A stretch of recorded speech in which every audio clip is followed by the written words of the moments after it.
Alright, it is Sunday. It is the last Sunday before Christmas, all you Christmas celebrating people out there. And it is also an alternate Sunday, which means it is Simpsons Sunday. And we're here to do some Christmas related artwork. I've got my Christmas coffee. I've got my Christmas hat.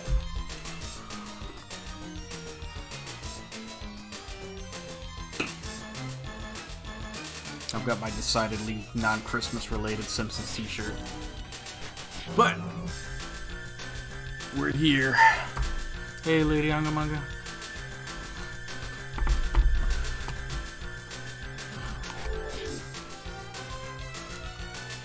We're going to hopefully try not to get caught. Elaine, how you doing? Thanks for coming. We're gonna try not to get caught on my my headphone cord today as well. But we're gonna get started. I wanted to get a much quicker start than this, but we're gonna try to cram in our usual 2 quick sketches today, and they will be Christmas themed, and they will be fun and joyful.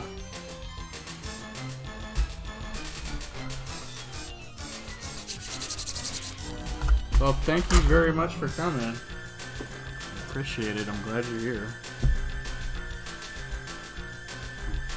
We're gonna get started.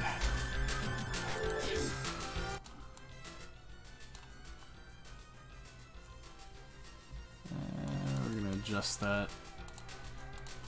And then we're gonna adjust this.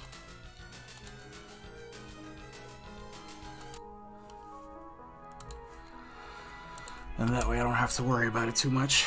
Okay. Oh yeah, right, wrong camera. There we go.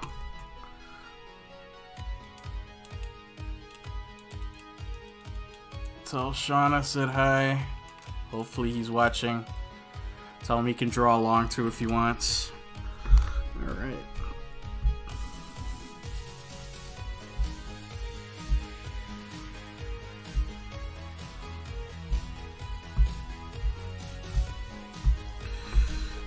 So of course,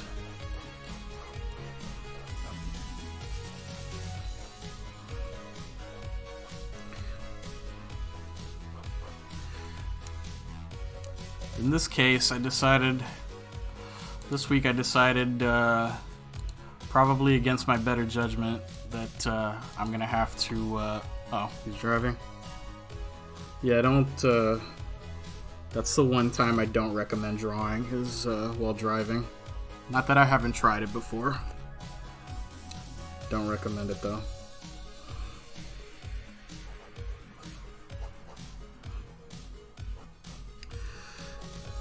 Somewhat against my better judgment, I decided I'm going to have to at least make an attempt to include some reference to some Simpsons episode that is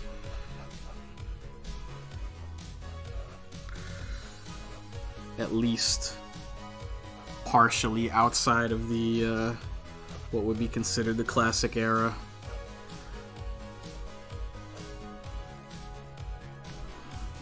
Not too far out, we're talking season 11 here.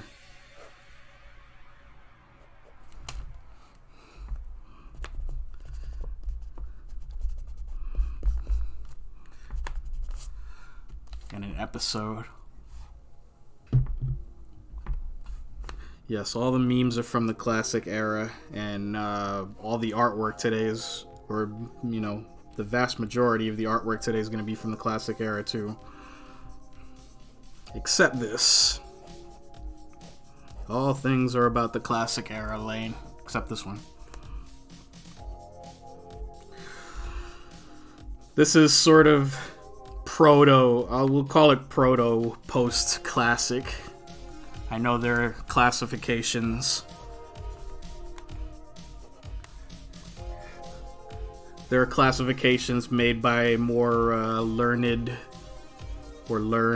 people than me.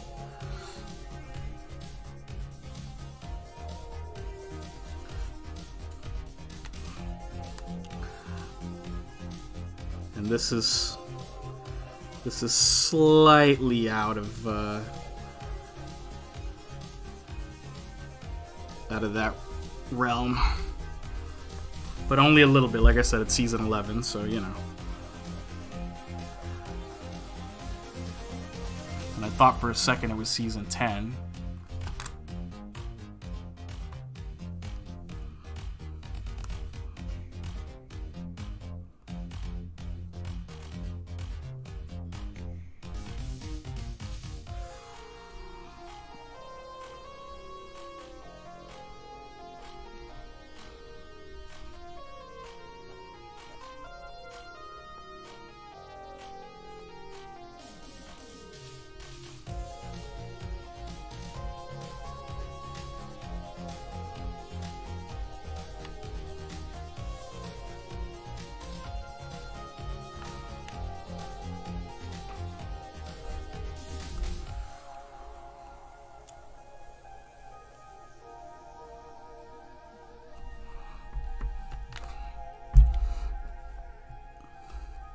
And in order to make this work, and in order to, you know, I gotta kind of budget my time if I don't want this to be a long Frankenstein's monster of a stream. But I gotta go very loose here and very quick with the pencil artwork, and spend a lot of the time on the colors.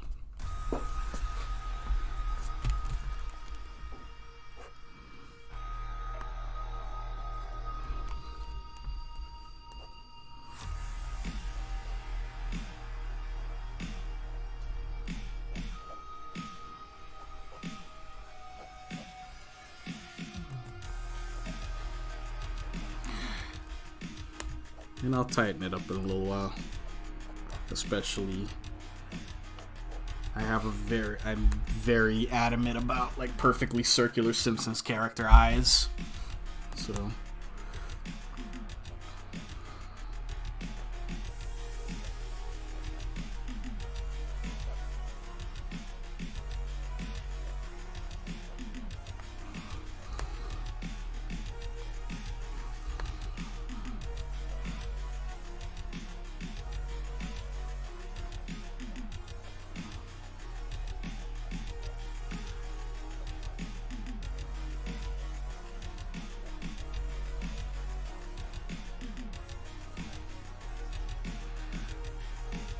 fix that later.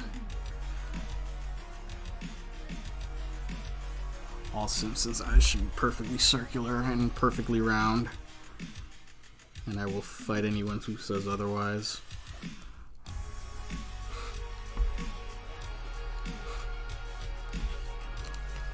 I guess perfectly round where it applies would be a better way of saying it. There's a lot of characters in the show that don't have perfectly round eyes. Surly from Duff Garden, but then I remembered that this was a Christmas drawing. Yes, and it's not Surly, but that's not a bad idea for a non-Christmas episode. You can be on the lookout for that in the future, because I always like doing my quick sketches as obscure characters. The more obscure, the better. So Surly would be something to look forward to in the future. Let's get started with the color. This is going to be tricky because I need to come up with a way to make sort of a fluorescent pink here. And I think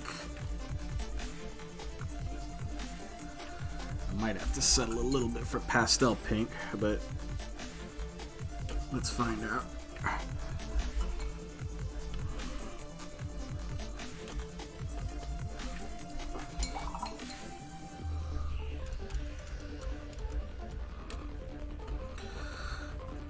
This white watercolor paint is actually very good for lightning colors, but it's terrible to use by itself. It almost does not work at all by it as its own thing. You cannot. It is way too thin to color white over anything by itself as its own color, which is kind of a shame. I wish that wasn't the case.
And now I have to take all of that nice color that I made and get rid of it to make something else, and that's just how it ends up being sometimes.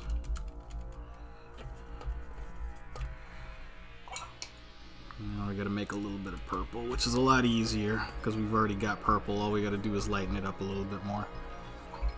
Make something approaching lavender, something in the neighborhood of lavender. And then we color the inside.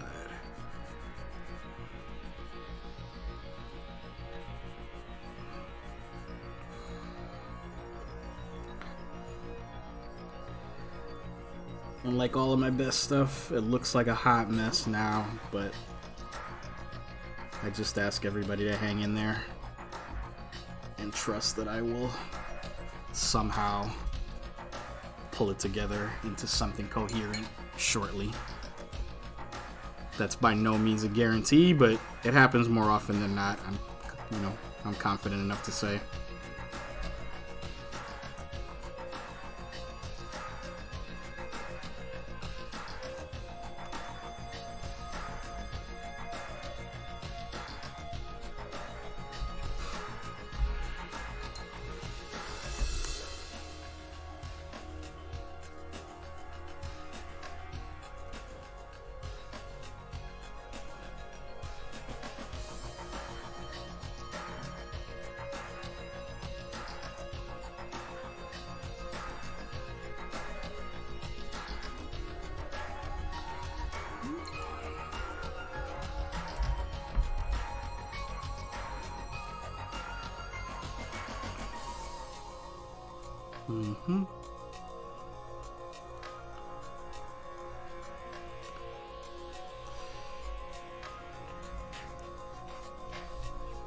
And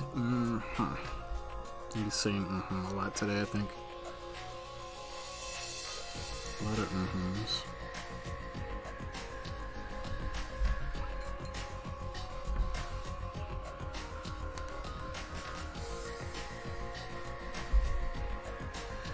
Just giving just enough color to everything else, and I'm going to do to make it look like what it needs to look like.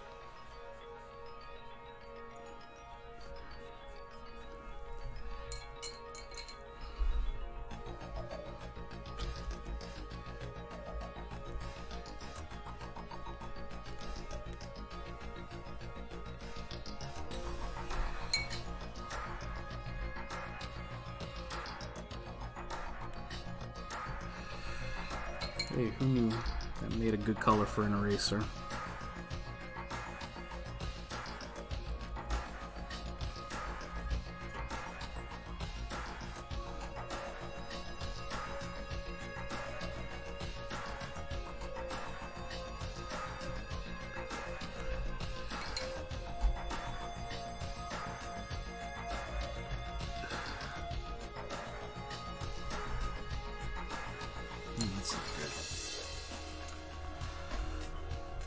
fact, that's so not good. I'm getting it out of here. That's terrible. Now I know I'm in a hurry.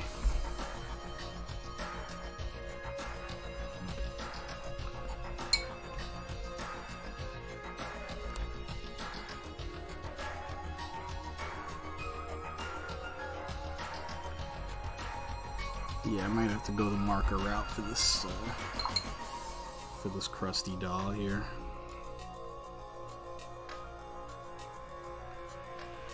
Because I don't think I'm going to get a good paint color out of that. Fresh brush.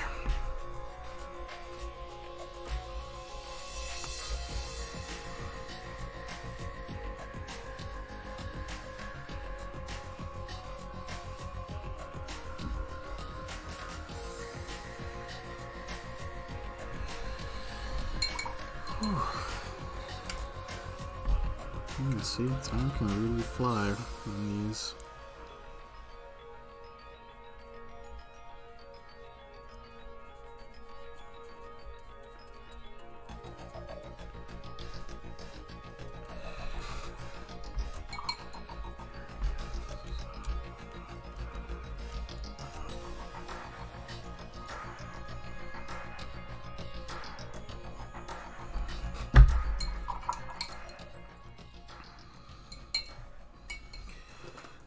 Put something resembling a background on here, just to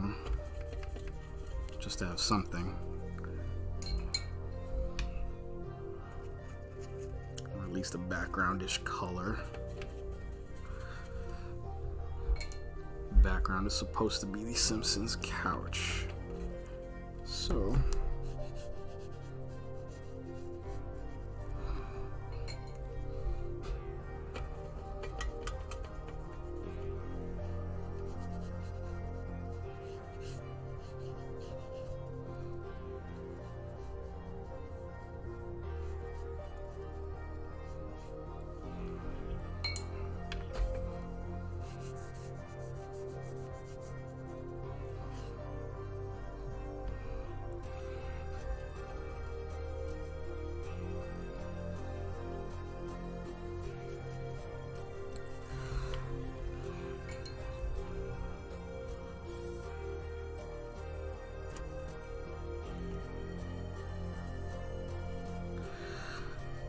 Also don't want this to get too lost in the same color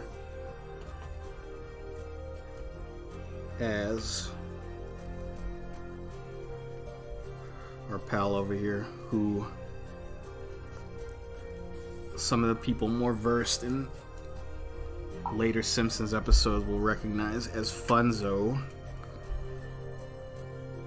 from the season 11 episode called Grift of the Magi.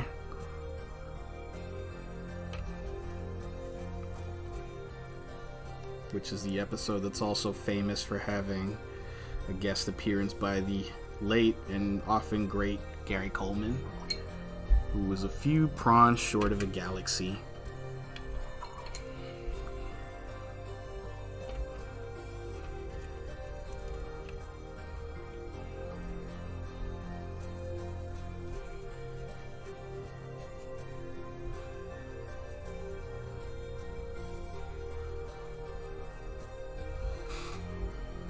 Time to dry.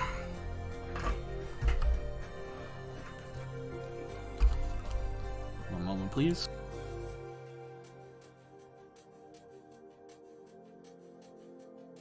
Several moments, please.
Not as dry as it could be, but dry enough for now.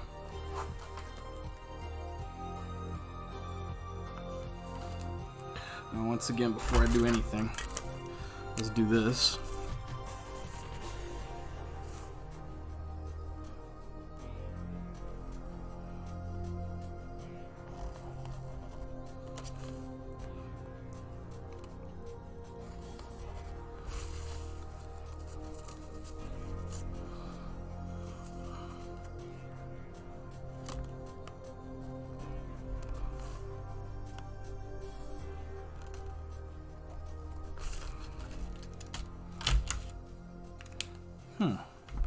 One moment, please. Did I forget to...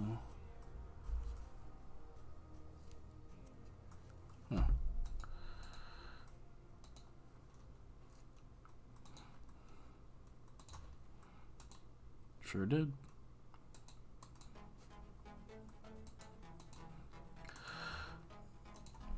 Yeah, I haven't figured out a way yet in OBS to manually, or to not have to manually shut off the autofocus on my camera every single time that I'm streaming. I think I missed a detail here. So every single time that I'm streaming, I actually have to go into my camera settings and manually shut off the autofocus, which otherwise wreaks havoc on my stream. There really should be a way to be able to save that setting so you don't have to do it every single time. Yeah, see, it's not just me. It's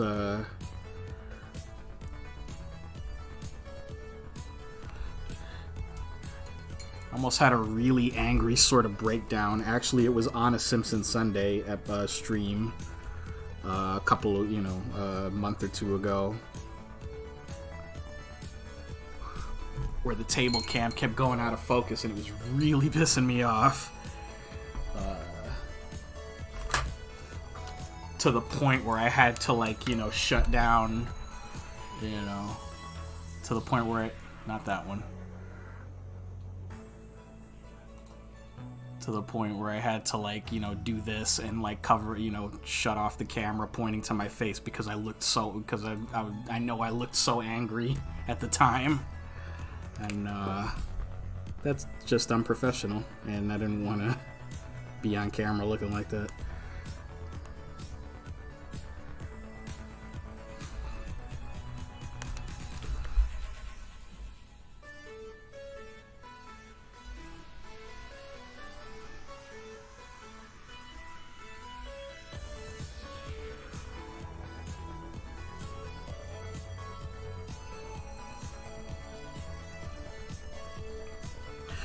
But then I figured out how to, I figured out how to manually change the settings, change the camera settings, which helps. It's not, it's not as good a fix as being able to save the settings and not have to worry about them every single time, but it's better than what was happening before, which was that having my camera go constantly in and out of focus. It was hella distracting, and I'm glad to be able to have, be able to do something about that. Let's try this one actually.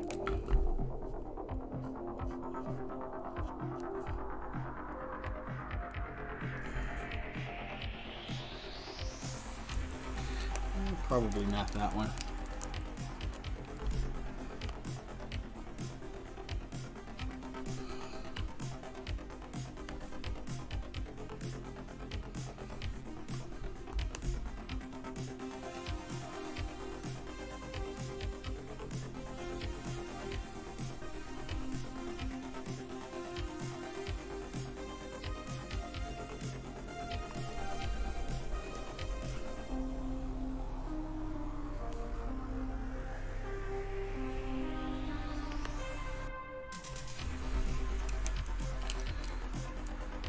for those Tombow pens. This particular one, let's see if we can get it on camera here. These two are Pentels right here, Micron. This one, man, that name kind of faded off of there. I think it says Curlic. I don't know if you're familiar. These are all from the JetPens website that I think I linked to you at one time. Highly recommended. It's where I get all of my Sketchbook Saturday and Simpsons Sunday sketching pens that I use very often on the stream. Pretty much the only time that I don't ink with these pens is when I'm actually doing comic book pages.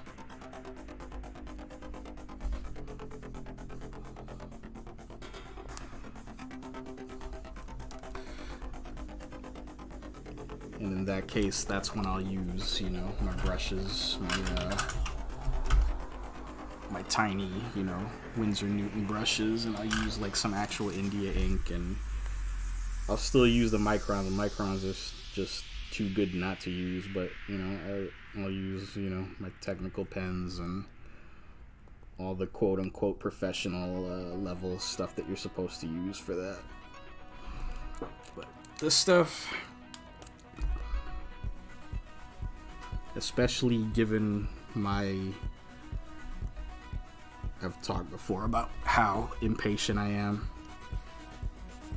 and there's a lot of, when it comes to drawing, how impatient I am, and there's a lot of prep time that comes with a lot of the fancier tools that you might use, and sometimes I just don't have the patience for that kind of prep time, especially like today is my second day streaming in a row. This is stuff that I don't have to worry about refilling, I don't have to worry about storing it, I don't have to worry about how it gets if I don't store it or leave it, properly. For the most part, there's some care and maintenance that should go into everybody, any art tool that you use.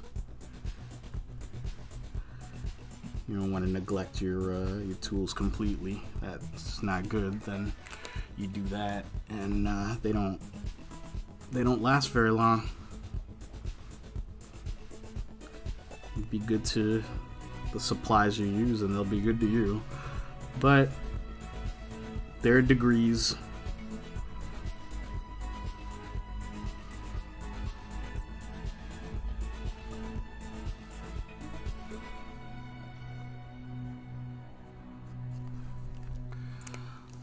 Varieties, great brush pen. Yeah, I love the,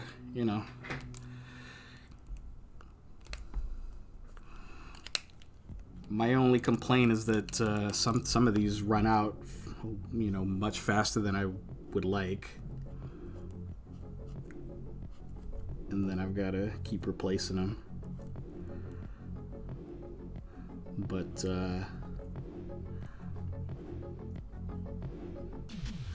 I actually went on a spree of doing that last year, where I just bought up a shit ton of replacement brush pens. So now I've got them in a drawer right next to my table, and when I run out of one,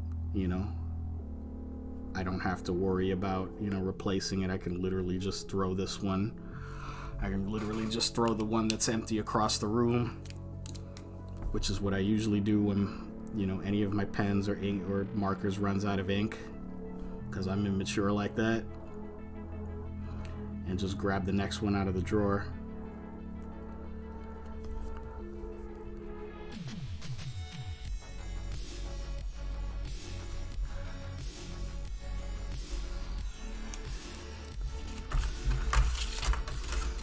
You do that in the classroom. You just throw the pens across the room when they're empty. I mean, it's probably therapeutic, I guess. It's not a terribly, it's not a terribly mature thing to do, but we're artists, and artists are not always known for their tremendous maturity, are we?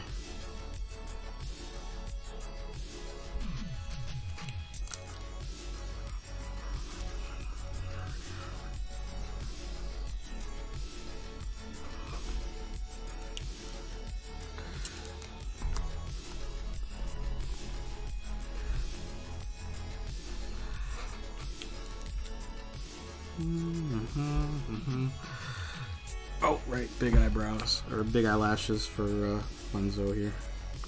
1, or 4 of them. 2, 3, 4.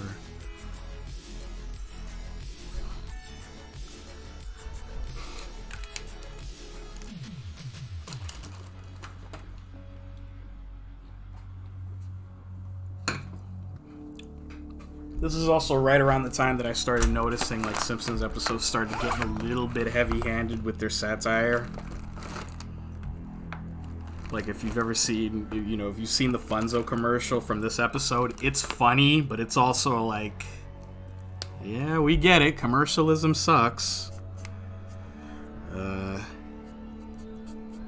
was not very it was not a very subtle dig at that, at commercialism and that sort of thing.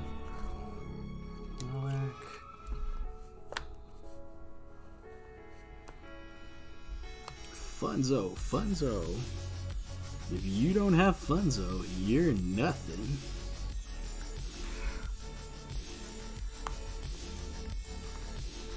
Too much heavy-handedness in a lot of things. I could go on and on about how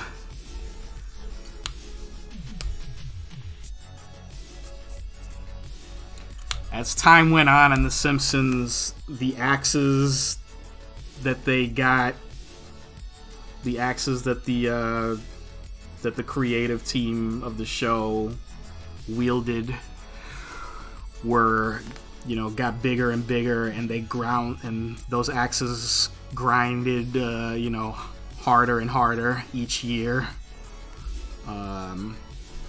Sometimes it was funny, and sometimes it wasn't.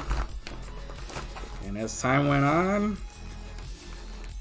it ended up getting a lot less funny. I have to replace it. I have to refill this. But this is still in, you know, that sort of limbo where you started seeing, yeah, a lot of shows. South Park got the. I'd argue that South Park had a lot shorter trip to travel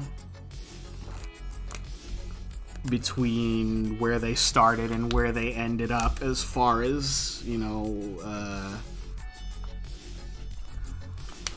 as far as assaulting their audience with what they wanted you to think, you know, how they wanted you to feel.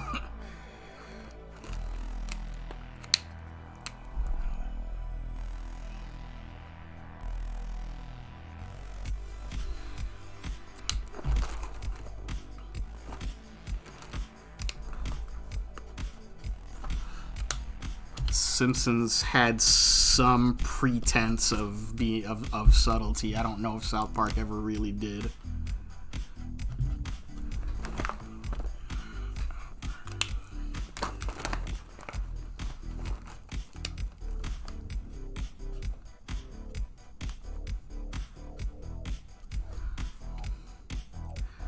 And eventually that pretense kind of went out the window with The Simpsons too. And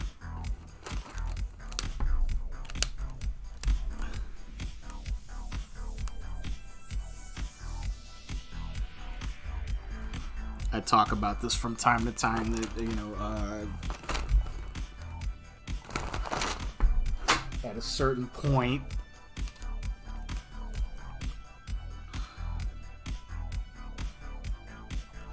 at a certain point, it got so bad that I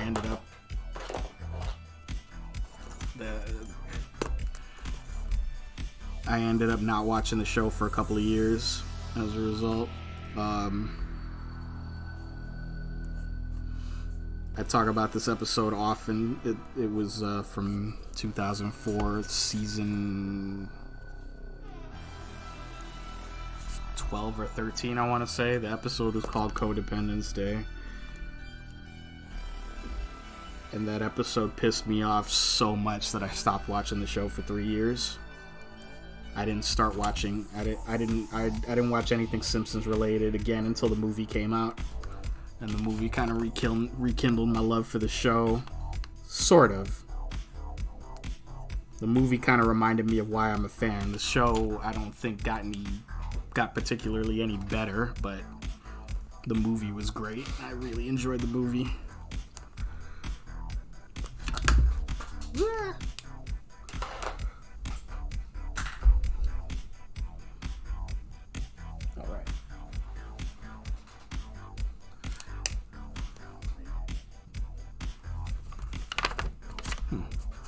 Good thing that didn't bleed through.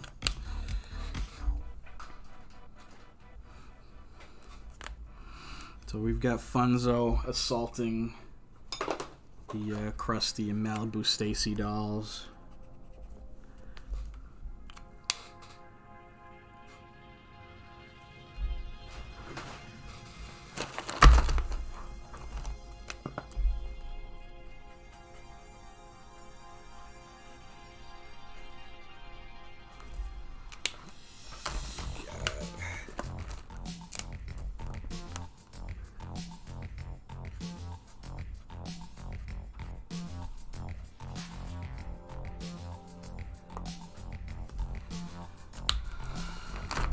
Okay.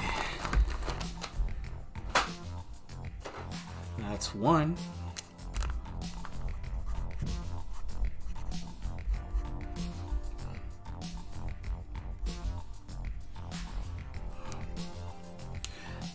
And there's Funzo. Oh, Funzo's got a highlight in his eye.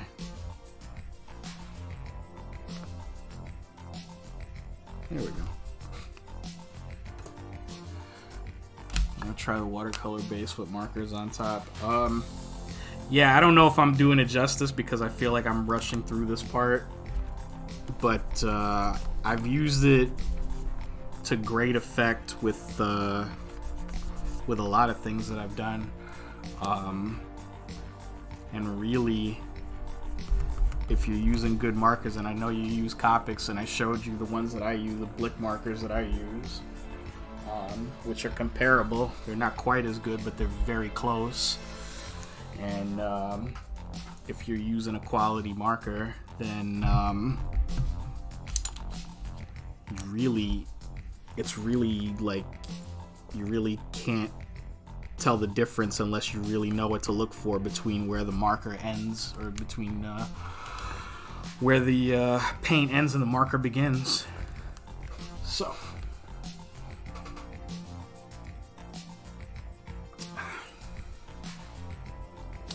Homer mug. Can't do without it on Simpsons Sunday. We're gonna jump right into the next sketch.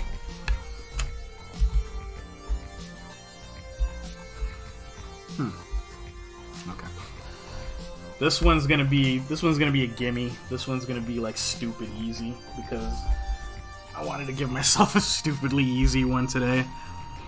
If I was gonna do 3 today. And we're gonna go back into classic Simpsons era territory.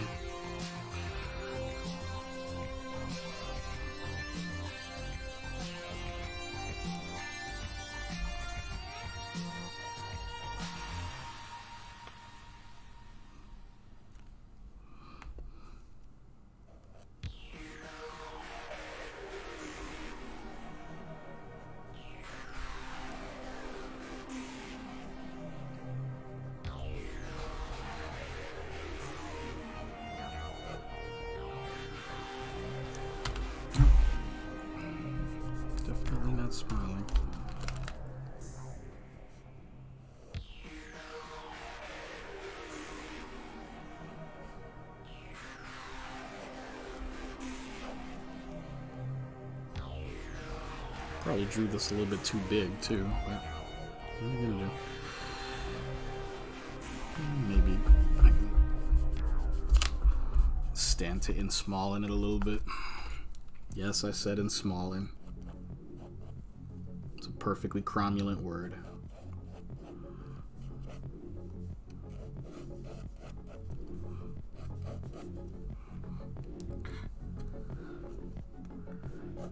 I was just gonna say that. Yeah. Well.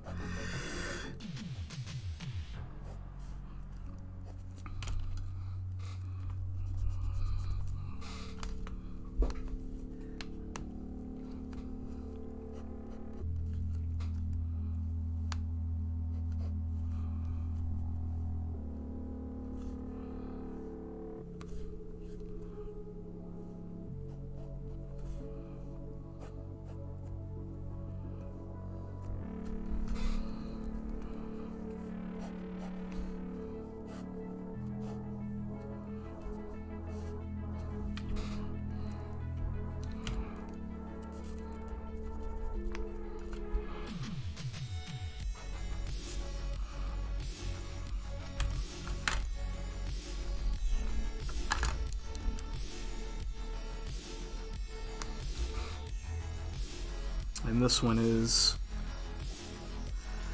once again, we're going back to Marge Be Not Proud, which I did last week, or not last week, the week before last week. I did some art based on Marge Be Not Proud. I drew specifically Bart's hallucination of Don Brodka. That's right, Don Brodka. Uh-huh.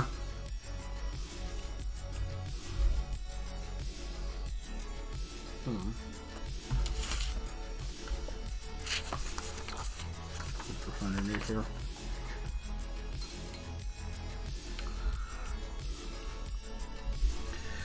Did the scene where he's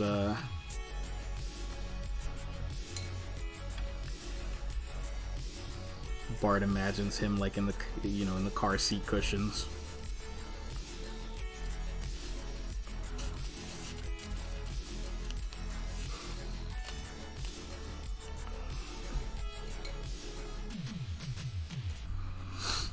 Now this is actually gonna be tricky because I gotta figure out. I literally have to figure out the proper.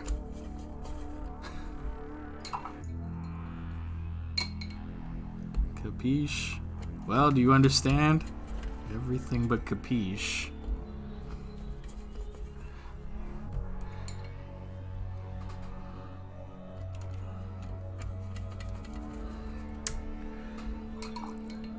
Catfish. We gotta.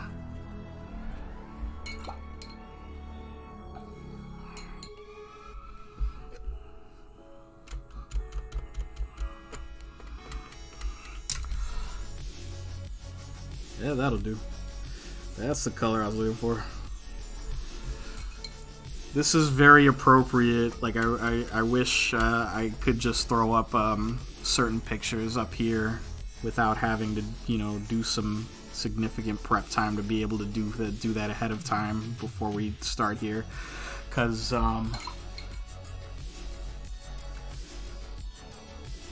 if you're anything like myself, and I know, Elaine, I know you are also in the Northeast right now. Not too terribly far from where I am, actually. I think you're in Connecticut, somewhere up there, somewhere around there. So that means you also got snowed on all to hell this week, just like we did. You are Northwest, so that means you got it worse than we did. 14 inches. We got somewhere around 9 or 10, I think. So I've been seeing, and this is also my first full winter in my my current neighborhood. It's been just about a year almost to the day today since I purchased my new place. So this is the first time, being able to walk through this neighborhood that I'm in now in the wintertime, like after it snowed and all that good stuff. And I noticed after Wednesday, I've been seeing a lot of really crappy snowman all over the place, and it's kind of great. I've taken some pictures. I wish I could post some of them just straight to the chat. I would probably have to upload some things to be able to do that. Otherwise, I may put them up just directly from you can see them directly from my phone, but they're pretty amazing. They're pretty. I was only able to take pictures of 2 of them, and I think it just rained here today. So if there were any more in the neighborhood, they're probably gone now. But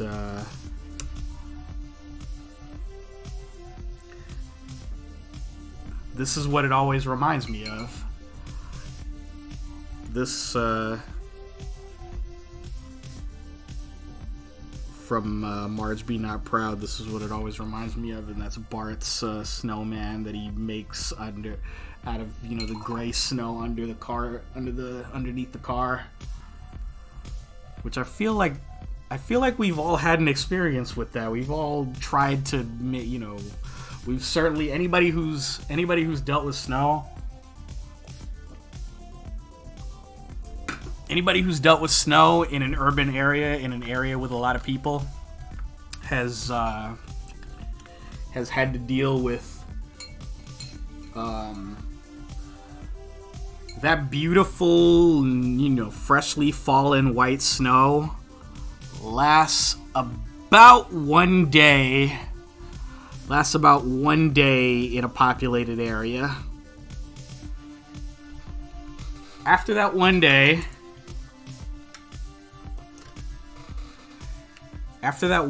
it starts looking like this. All of it starts looking like this. Once again, I live in the city, so yeah, it's been very clear and dry. Experiences differ. I live in the city, and I've lived in the city most of my life, so that's what I like.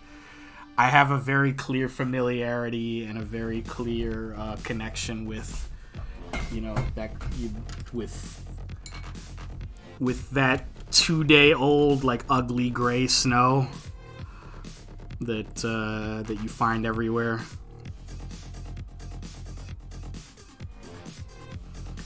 So that's what this always reminds me of.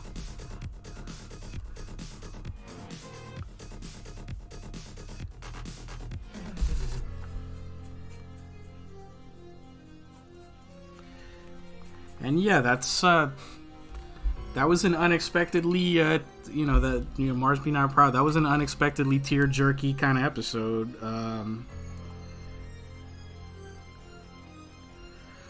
I talked about, when I did my my sketch from that episode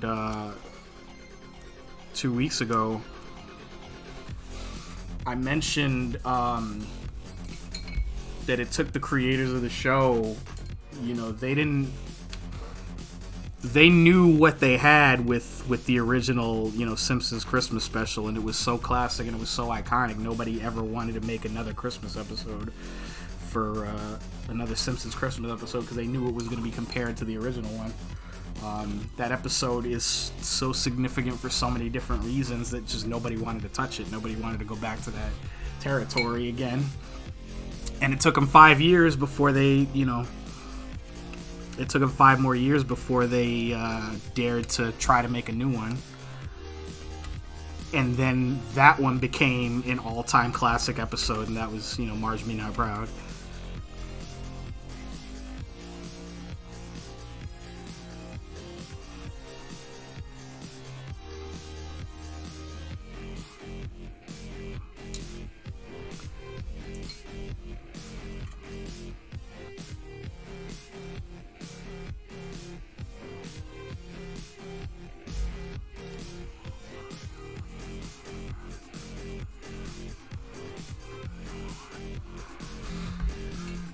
Alrighty.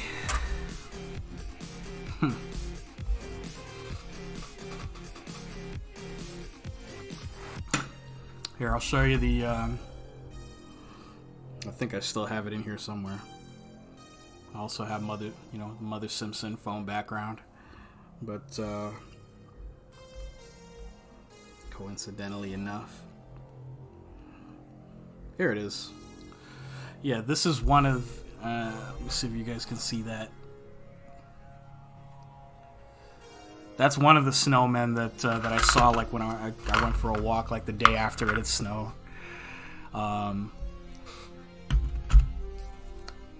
I'm assuming, and I'm going to continue to assume, that was made by a very small child, so I'm not going to make fun of that too much.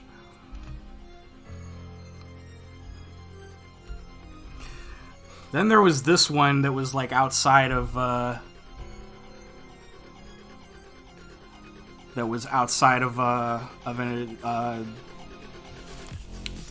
mechanic garage. Yeah, that's what everybody. I showed this to. I showed this to my friend Lindsay, who might be here later, and she said the same thing. The eyes creeped her out. I don't know what those eyes are of. I know. I have no idea what those are. It was. That was made outside of, a mechanic's garage, like near my day job. And I don't know what they used to make those eyes, but yeah, they're creepy and can see directly into your soul. Apparently.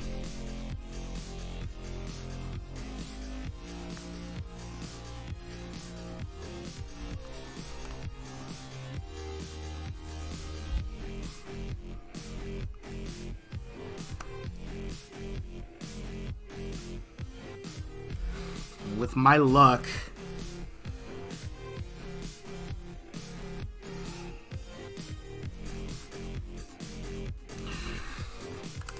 see, watch what's gonna happen. With my luck, that, me holding the phone up with the creepy snowman, that's gonna be the thumbnail for this episode, and then nobody's gonna watch.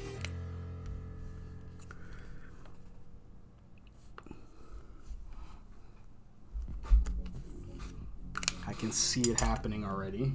I can predict it. Hold on, this is what happens when you're already very absent-minded in the first place.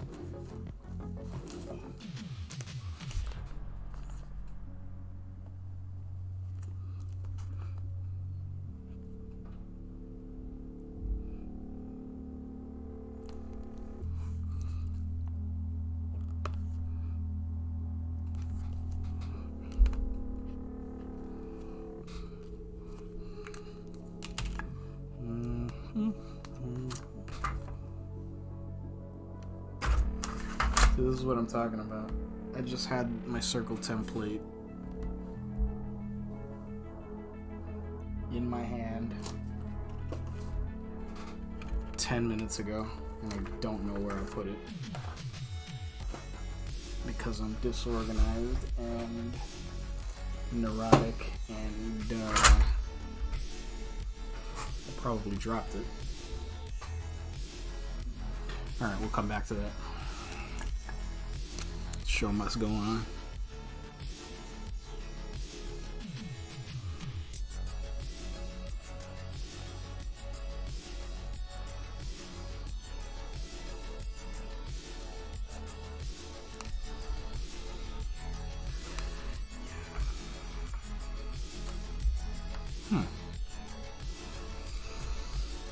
When I find out where I ultimately left it, I'm going to be very disappointed. Because I expect it's not far from here. I left it someplace very close, and I'm just not seeing it right now because I'm nervous about keeping the stream going.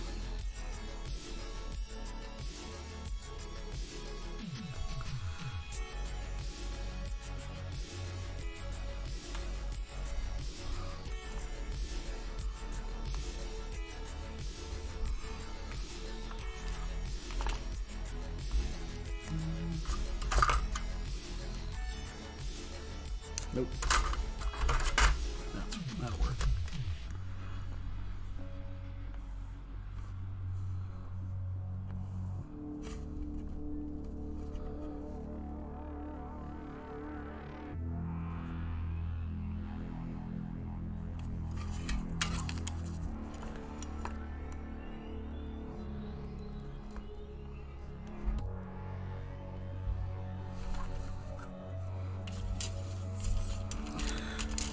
Work around these snowman eyes for a minute longer. Oh, there it is. Yeah, I figured it was someplace embarrassingly close. There we go.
Okay.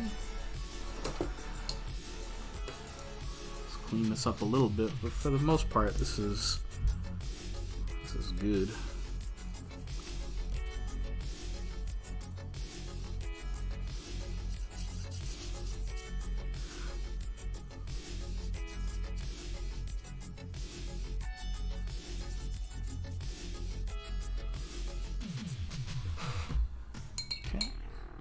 Sculpting a snow face is always hard. I haven't built a snowman in a long time.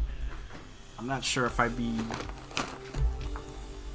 good at it or any better at it than I ever was. Like anytime in the past that I've ever tried to make a snowman, it was always trying to use like kind of crappy snow anyway. Like you gotta get like that dense. You gotta get that dense snow to try to make a snowman out of. As a kid, I never got around to like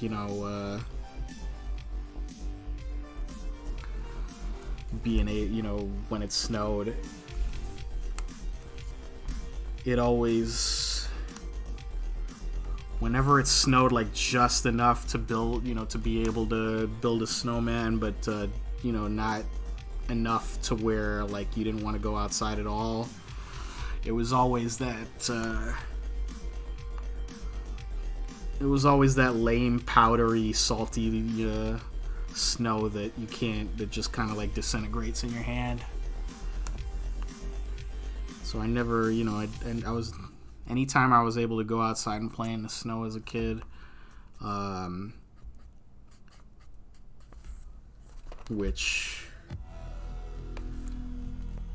as it is, as a kid, I didn't live in a tremendously safe place to go outside and play by yourself anyway. So the few times that I did,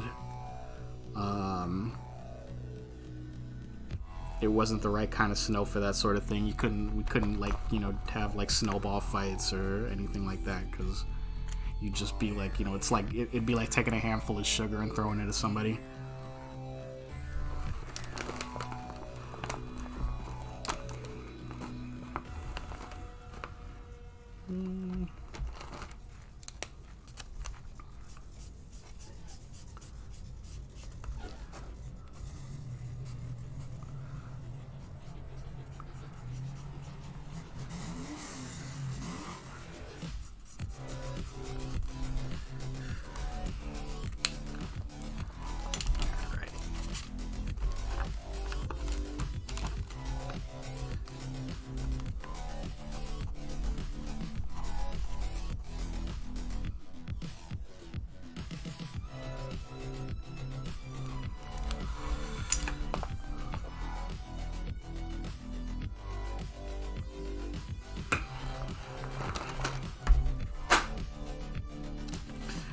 piece number 2 for today.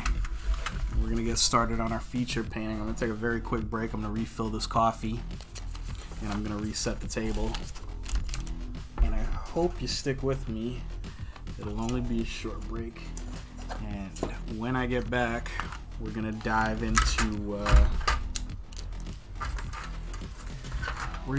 back into the most classic of classics, and we're gonna go back to Simpsons Roasting on an Open Fire, and we're gonna do a little bit of artwork featuring the one Simpsons Christmas reference that has endured since that very first episode. So we'll be right back.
We're back.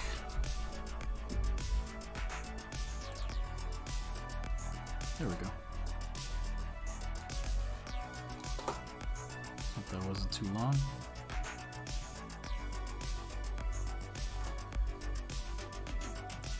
Alright. So we're going to reset the table now. I would have liked to do this off camera, but I have to have a sense of how it looks to you guys, so I'm going to do this right now.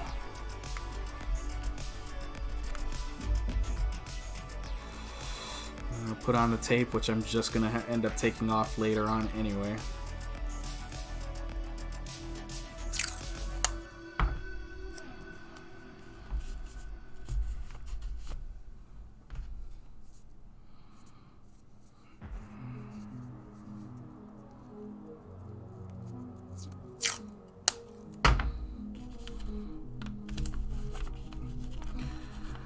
Got that. And another thing that I'm learning to oh, hold on, before I move on, let me straighten that out and zoom in a little bit more.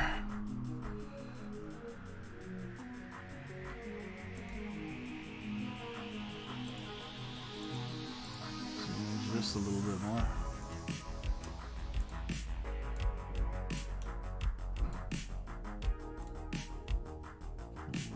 To the left. Okay, there we go. A little bit more light. And like I said, something that I've been learning to do more and is very essential particularly if you're an artist who uses a lot of paintbrushes and dips your paintbrushes and subsequently your hands in a lot of harsh water, and that is moisturize. I'm trying to rehabilitate my horrible Crypt Keeper-like hands, and that requires moisturizing in between jobs and periodically throughout the day. It's a small thing, it's a boring thing to talk about, but it's important. Okay, we're good to go.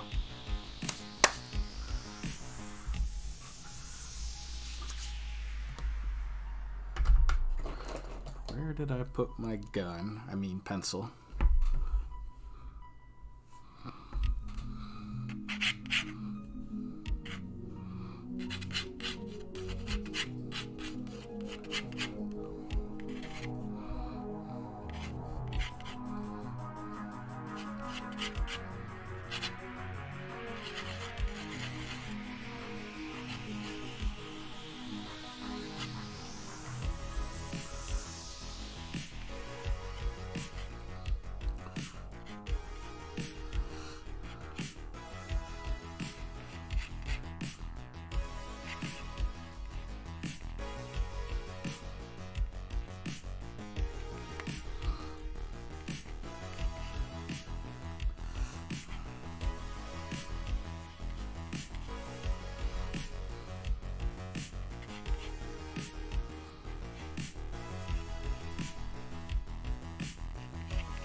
It looks so fuzzy on your end. I hope that's not anything having to do with what's going on with my feed. I don't know if Streamlabs would notify me if I start dropping frames. I've been told that it does. All right. Well, I'm glad it's cleared up now.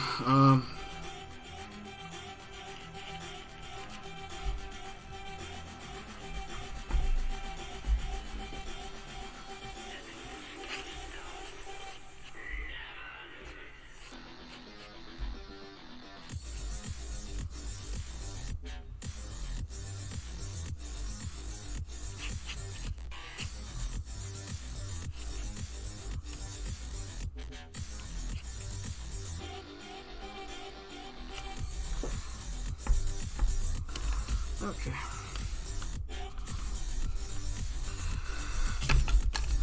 Get rid of some of these erase lines because it's a lot harder to get rid of them after you paint it over them.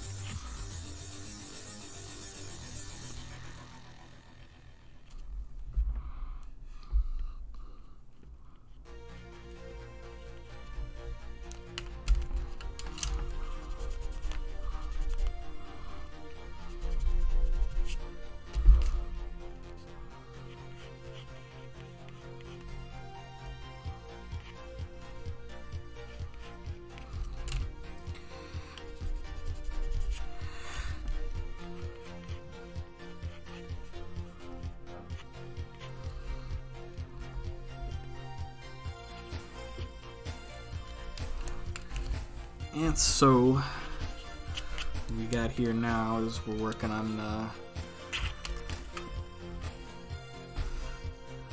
one of the last scenes from, again, classic episode, Simpsons Roasting on an Open Fire.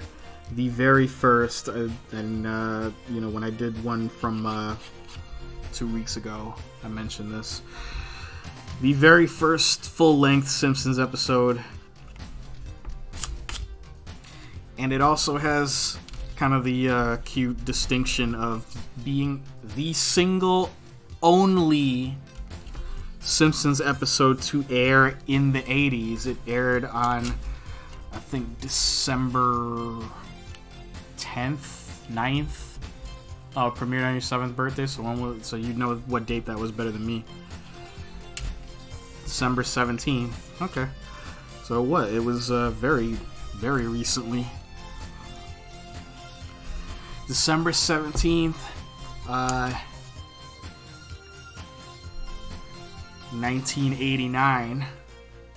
It just got under the wire as being a show that premiered in the 80s.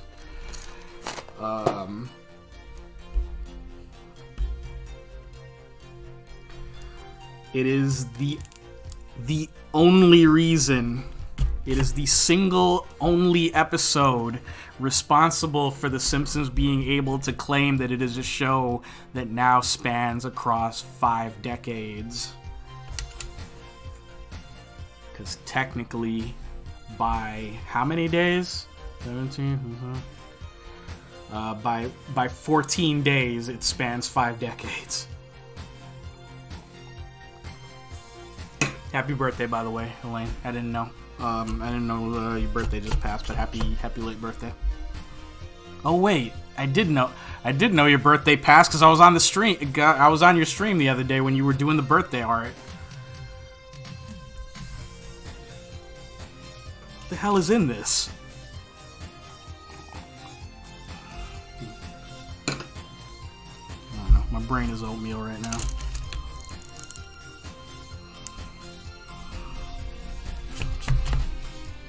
December is a blur. 2020 is a blur, and we, you know, that's this time. Yes. One of my favorite Mystery Science Theater 3000 quotes is "Space is warped and time is bendable," and that has never been more true than it is this year.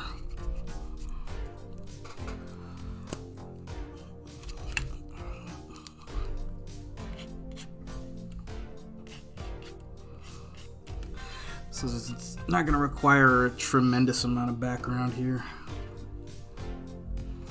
Makes me want to do some MST3K art. I got to get around to doing that again too. I've been neglecting MST3K in my recent, in all of my streaming art. I've done some pretty good related artwork in the past. I gotta do something similar soon. It was, during the time, when the Kickstarter was on, and the new season on Netflix came on, which I really liked. And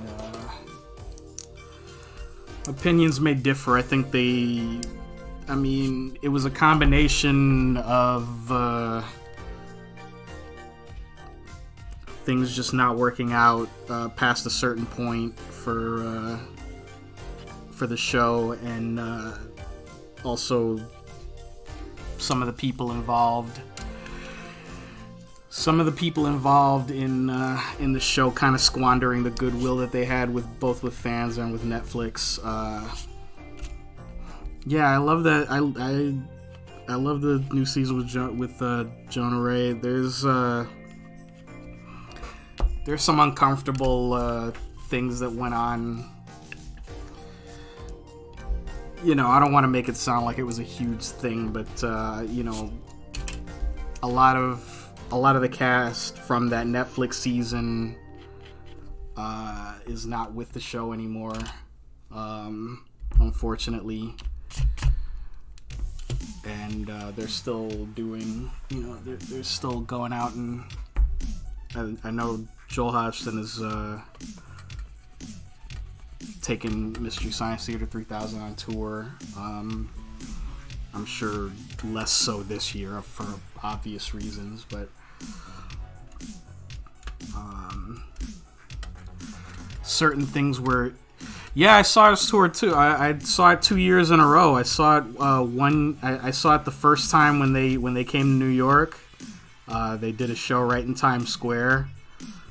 It was a ton of fun. At the time, my nephew was with me. He was I want to say he was 17 or 18 years old at the time. He had never seen an episode of Mystery Science Theater 3000. I explained to him the premise of the entire show while we were waiting in line to get in, and he was laughing his ass off the whole show. He loved it. It also helped that they I don't know which episode you saw, like which movie you saw when they came to your town live. We saw Argo Man when they did it live in New York in Times Square. That is literally one of the hands down live show, TV show, movie, whatever. That is seriously one of the funniest movies they've ever riffed in any format. Period. I really hope somebody at some point comes out with, manage to get some footage of those episodes where they riffed Argo Man, because it was hysterical. It was seriously one of the best riffs I've ever seen him do from any cast, from any incarnation of the show. I saw that one, and then a year later, it may have been 2 years later, they did a live show in Boston, and I saw that one too. And it was good, but unfortunately you could tell some of the quality had dipped significantly by then, unfortunately. The movie they riffed was still pretty funny. Some of the things that they had done, some of the gags that they were doing, and the host segments that they were doing was still pretty funny, but it felt a lot less organized, and it felt like they were having kind of a little bit less fun at that point. And this was not like late in the tour. I think it was the second date on their tour, the second or third date on their tour when they were in Boston. So I don't think it was that. It was just there were a couple of, it seemed like the magic was not there quite as much from one year to the next.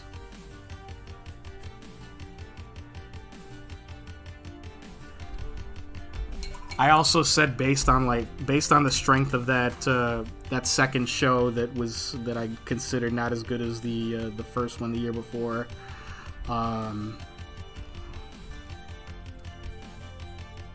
I mentioned, I'd posted something about it on Facebook. I said whatever they were paying Rebecca Hansen in those live shows, they needed to double it, because she basically played host to the entire. She basically kept the whole show going despite a lot of unfortunate hiccups that it had that nobody seemed to be prepared to fix. She was like the undercover MVP of that whole show.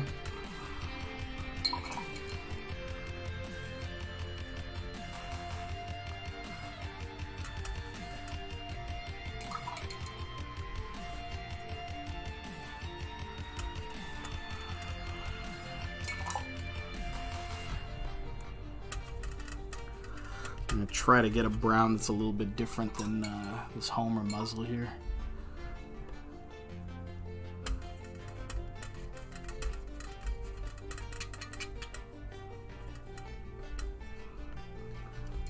These were brown. I'll move this a little bit closer so you can kind of sort of see what's going on over here.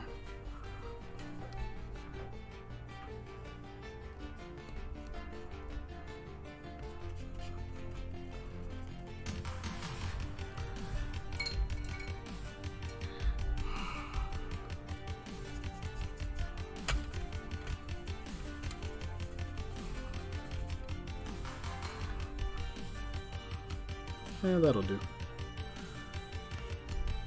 For now.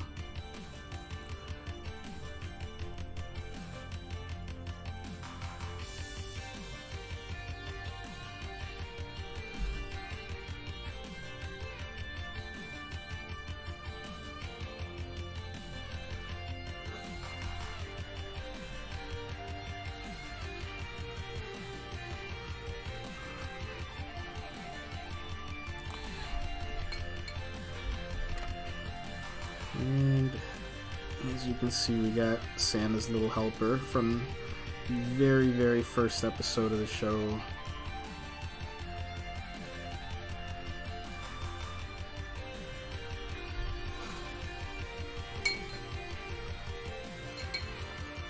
Ooh, I'm kind of amazed, even when I first saw this episode, I assumed that eventually they would change his name from Santa's Little Helper, because it was literally like a one-time gag, because he was a racing dog, and racing dogs have wacky names.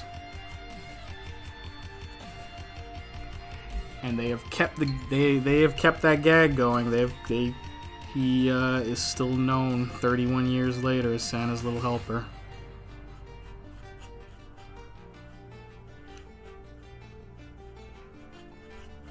As a kid, I kind of, I thought that was a little bit weird. Now, it's just, it's been so long that I don't really, even question it anymore.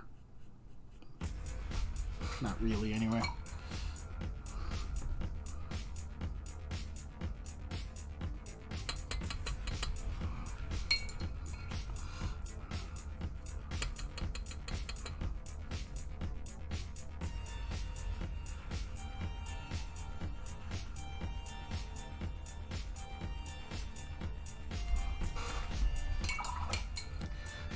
It's just his name. Any other animal like with a name like that would be weird, but not him. I just think it's funny, like in 31 years, nobody on the show has questioned it, and as far as I know, that's not to say that I've been, that I've seen every episode in these 31 years. Maybe they have questioned it because the Simpsons have questioned, in a meta sort of way, have questioned a lot less long-term gags than that. So maybe they have, and I just haven't seen it.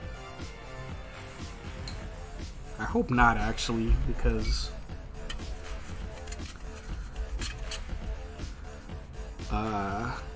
as we've discussed already tonight, the show does not do as great as they used to when it comes to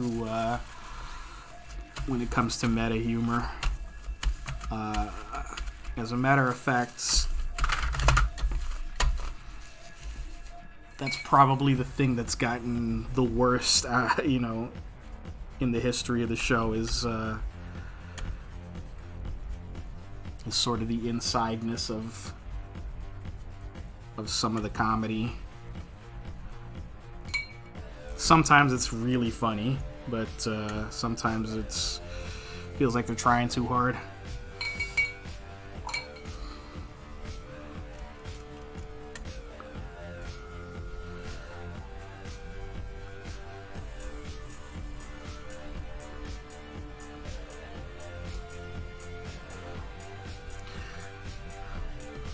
Like, I know there's one gag from like a later series episode, like an episode later in the series where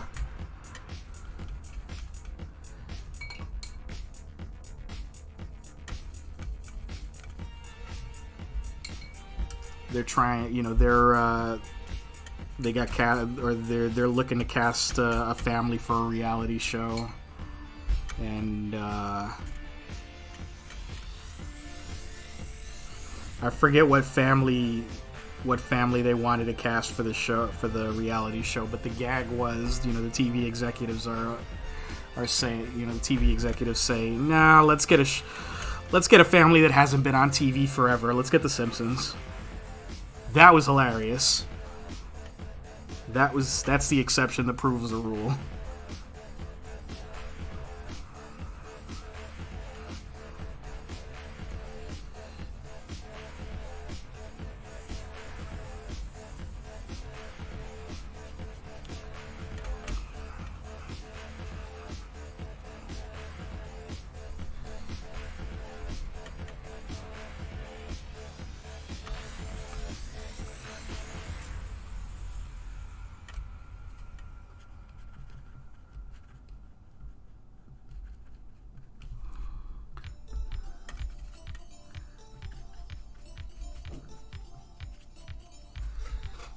Alrighty. Let's darken this up a little bit. That's not darker. That's brighter. That's darker.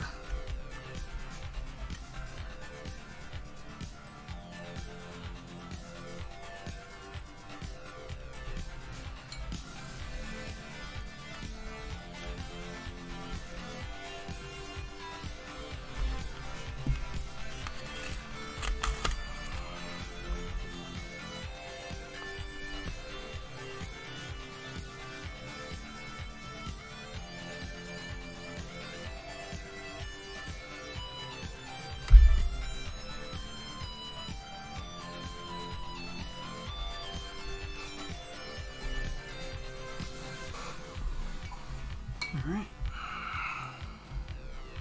Now,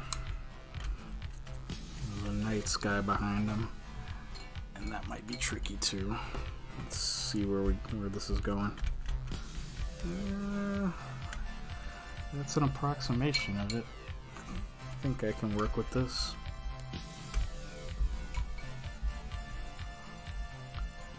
Oh, I keep forgetting I'm moving this too far over and nobody can see what I'm doing here. And you guys can barely see it in the first place.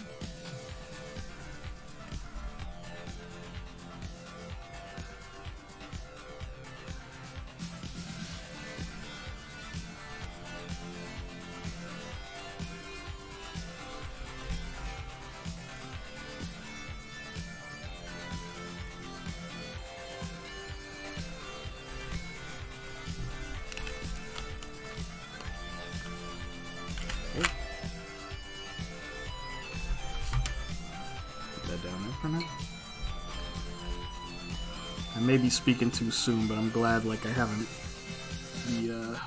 this page hasn't buckled significantly just yet. Because when it starts doing that, that's when it starts being annoying.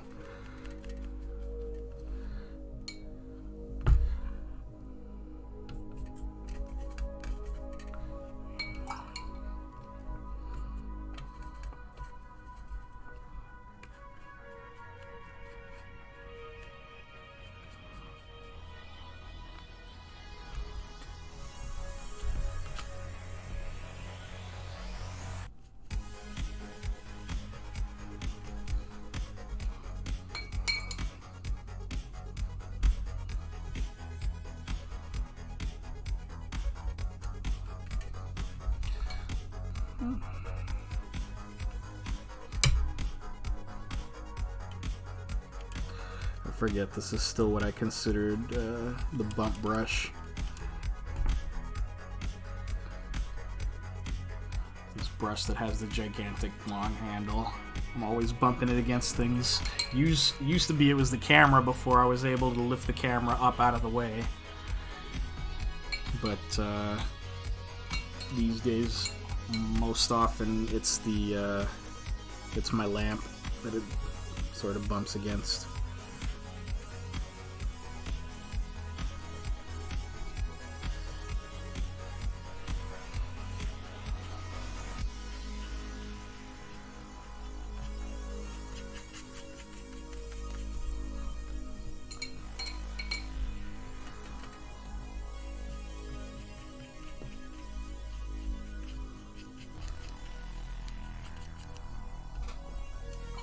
Okay.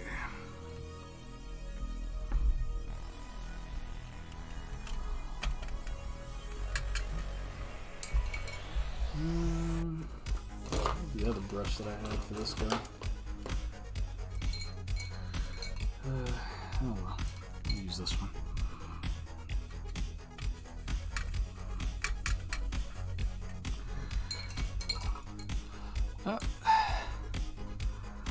Well, I'm glad you were able to stop by, Elaine. Thanks for hanging out for a while. Hope to see you again soon. Appreciate you stopping by. We'll be back Simpsons Sunday. We'll be back again most likely in 2 weeks from today. Just keep an eye out.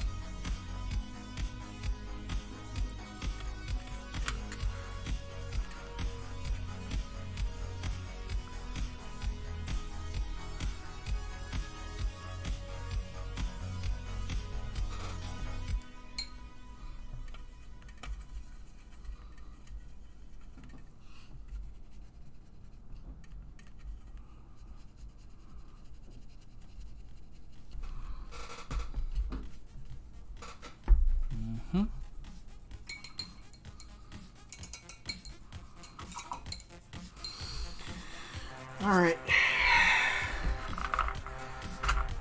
I'm gonna opaque this up.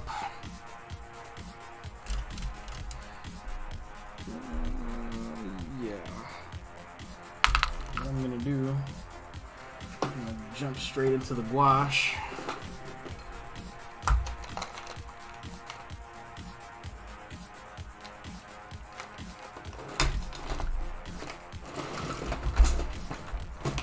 Leave that there for now. Find some place to put this mouse.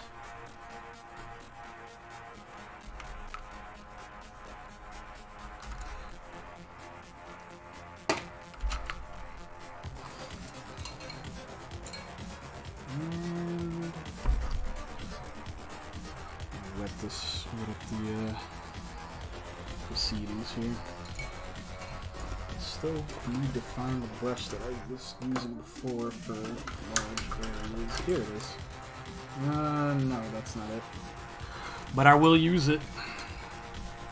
Because why not? Right? There's no green mixed in here, and I'm just seeing things in the light. No, there's definitely green in there, but I could probably tune that out a little bit.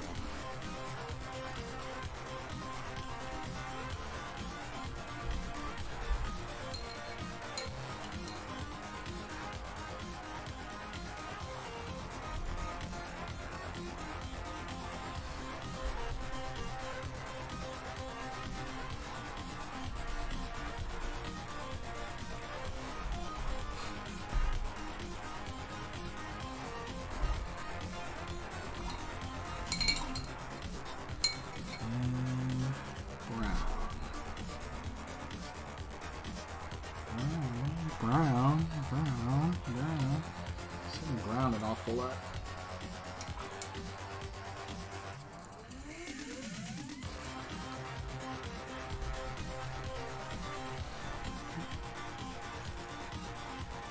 Take this back in place.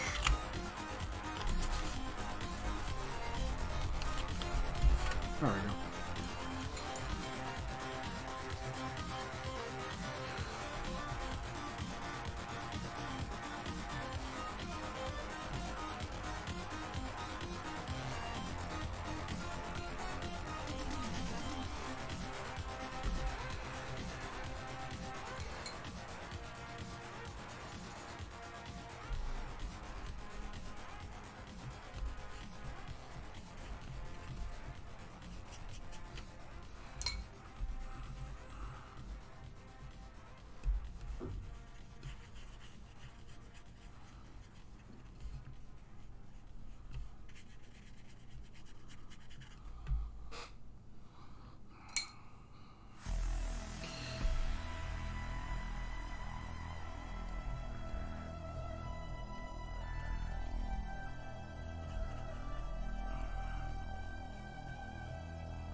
Okay.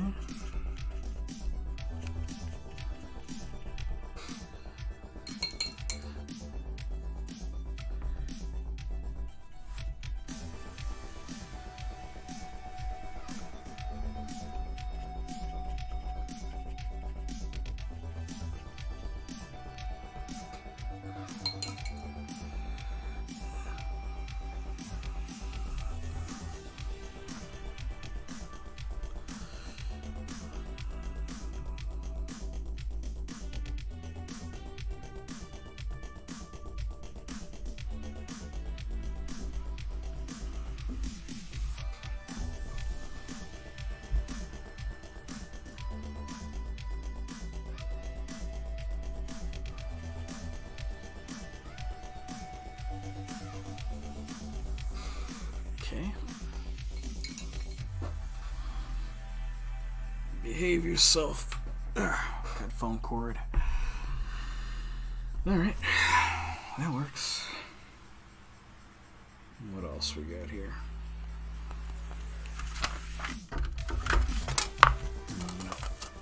Use this. Give it a little bit of red.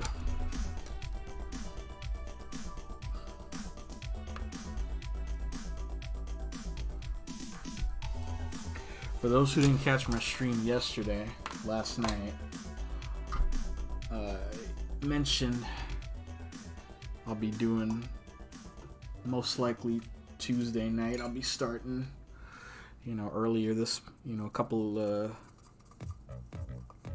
weeks ago, I did what I called Green Week. And I was drawing and painting a lot of green themed characters. You can see some of them in the previous stream art. Even right now, we've got Jon Stewart as Green Lantern. I did Swamp Thing, Poison Ivy, and topped it all off with the Incredible Hulk. So, since it is December and I've already done Green Week, I decided I would also do Red Week, which I'm going to be starting on Tuesday.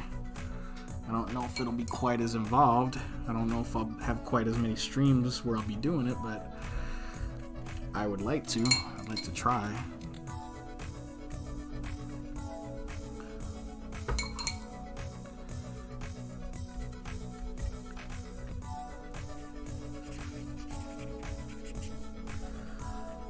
And we're doing exactly the same thing for Red Week. I'm going to take a lot of red themed, a lot of commonly red colored characters. I'm going to be drawing and painting those.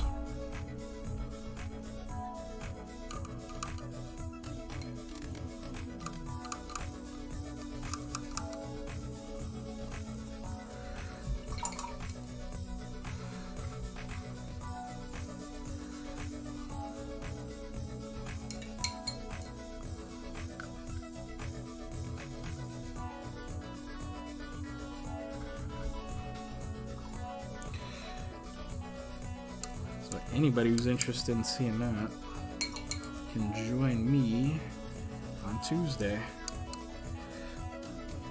I will most likely be on at 8 p.m. Eastern, but you can check on my various forms of social media to be absolutely sure. Twitter, Instagram, right here on Twitch.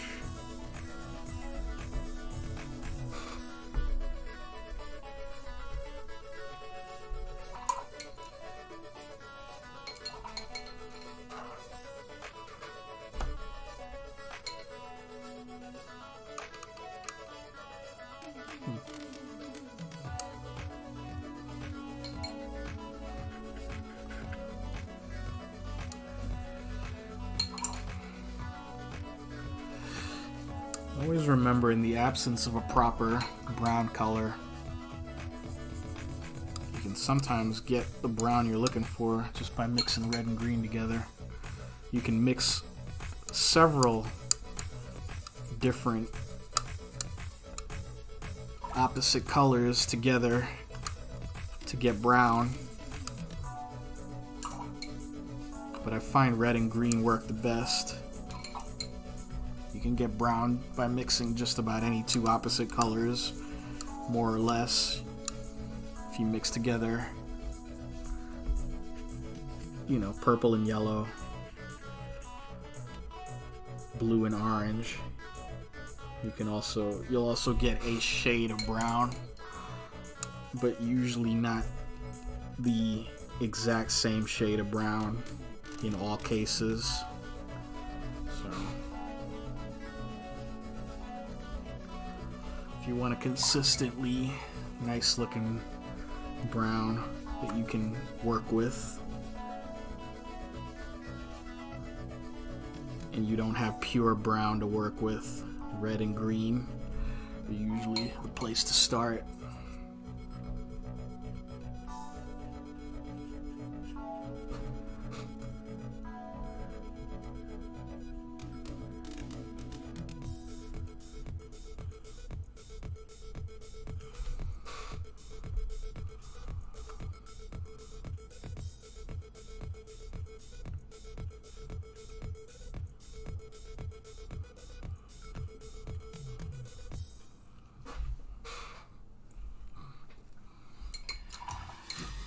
Okay.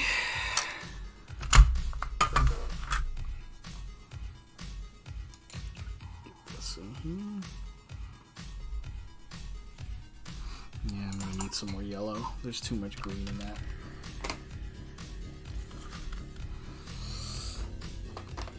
My fluorescent light has led me astray, which is a shame because they hum like angels. You're never alone when you get a fluorescent light.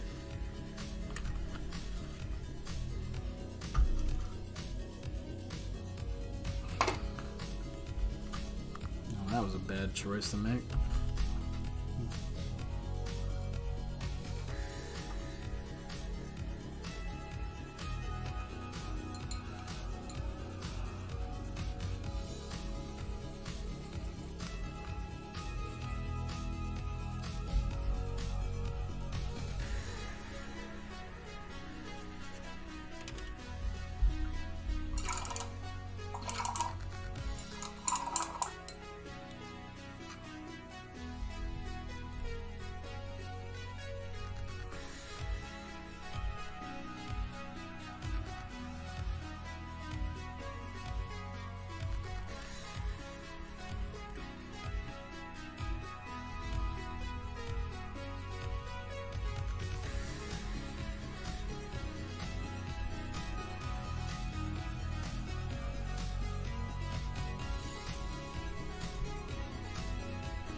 Say liven this background up a little bit too, just a little bit. That's a fantastic blue right there. I gotta do something with that. I can't leave it alone to go to waste.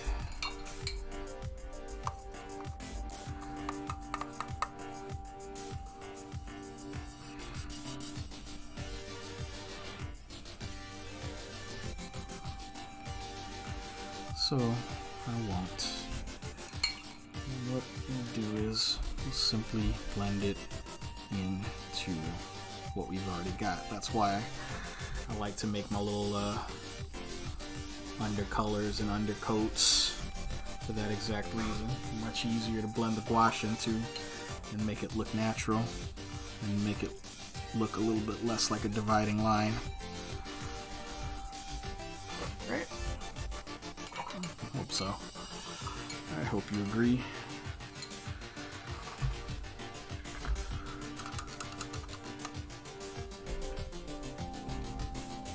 Do the same over here with this green.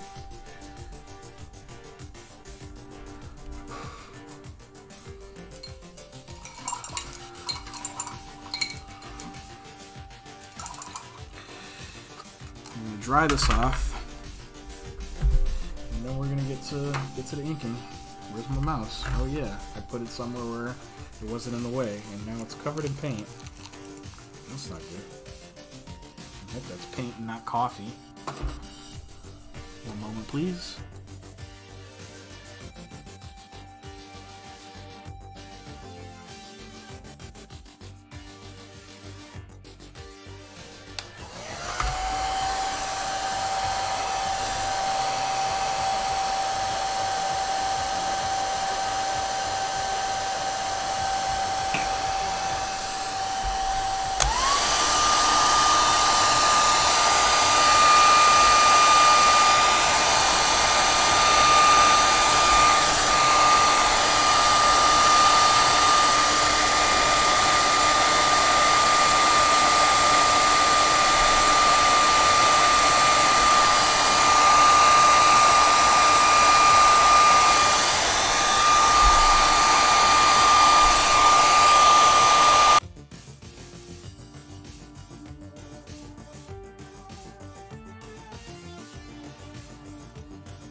Apologies for not muting sooner. Let's tape this down.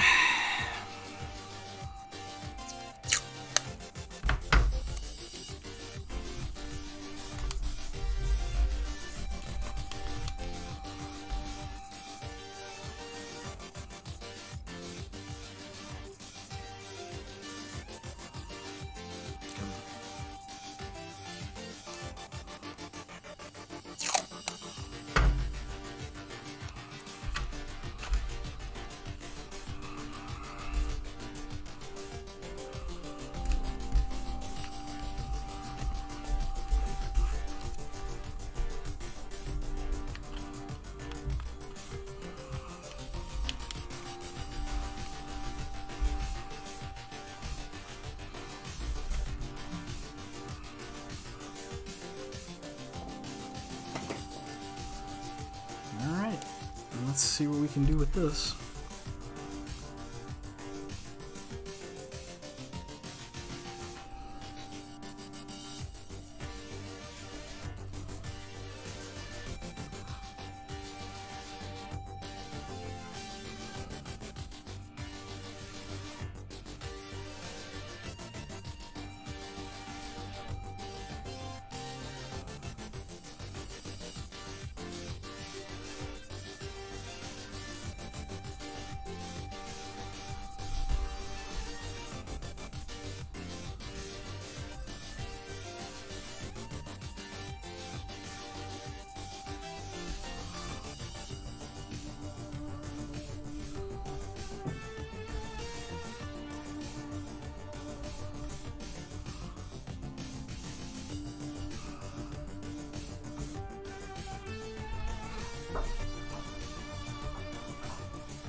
where we see all these little lines that I was making earlier get clearer. Hopefully.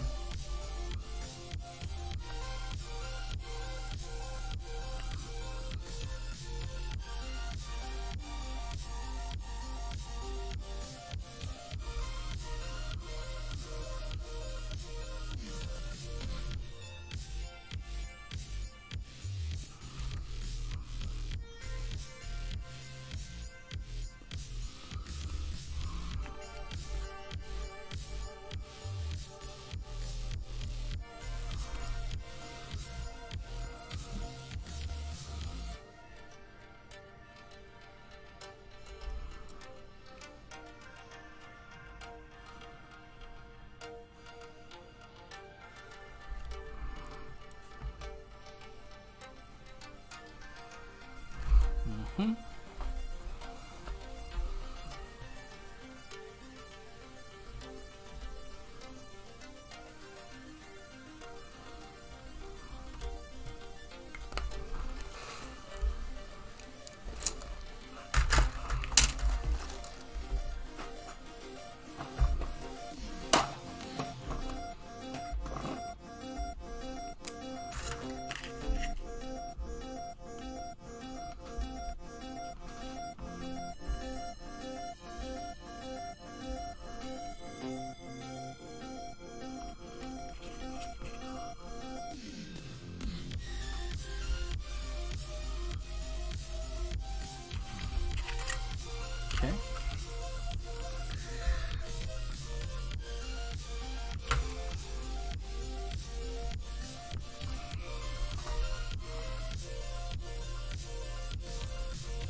Let's see how steady my hand is today.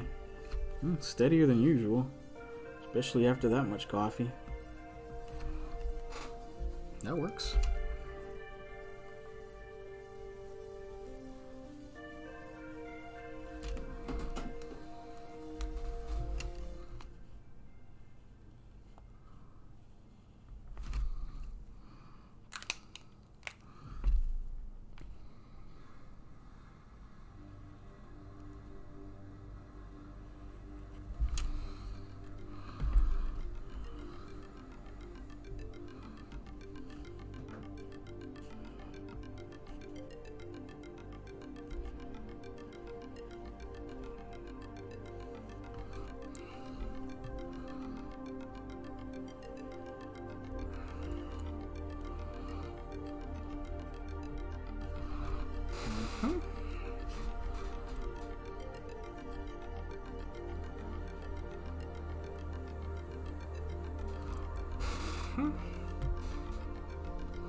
Okay.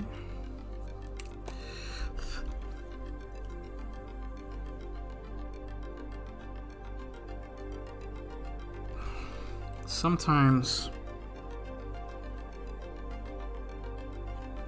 when you're making a lot of these curvy lines,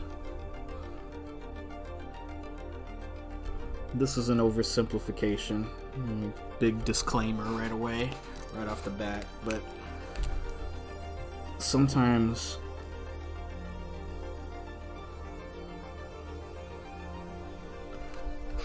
the idea behind making these varied curvy lines in all these different directions is just knowing when to tighten your grip on the pen or brush or even pencil, and also knowing when to loosen it.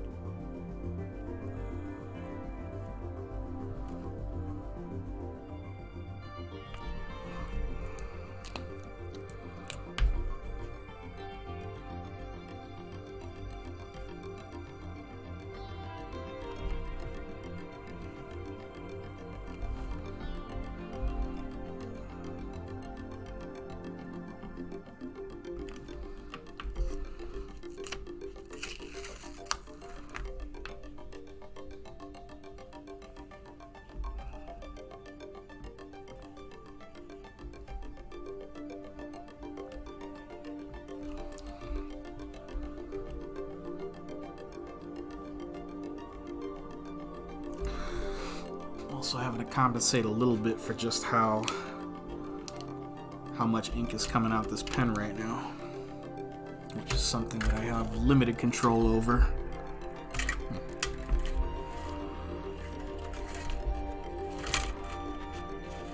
I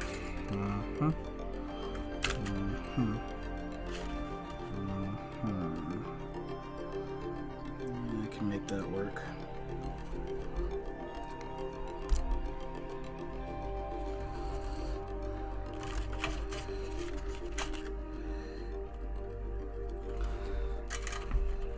And here.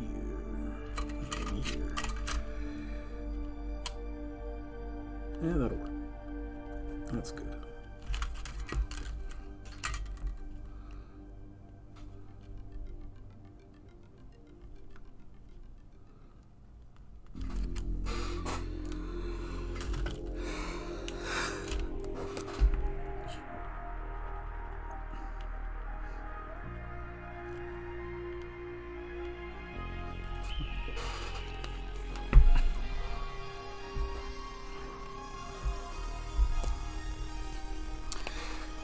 Get my newly replaced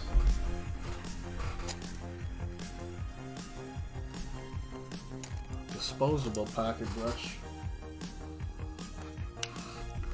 for this stuff around the background. It's good for that.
Oh, I see what I did here. I'm gonna have to wipe this part out because that is not dog, that is sleeve.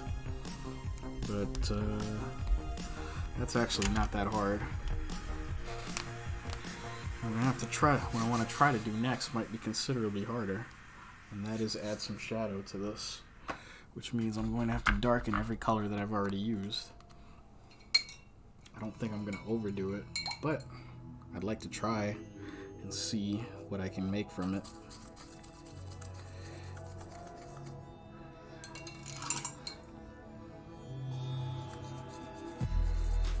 Let's see. Did that just happen?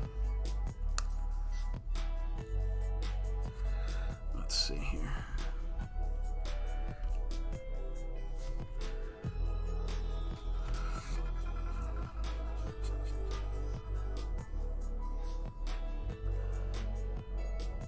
To draw over some of this stuff, but it's a good start.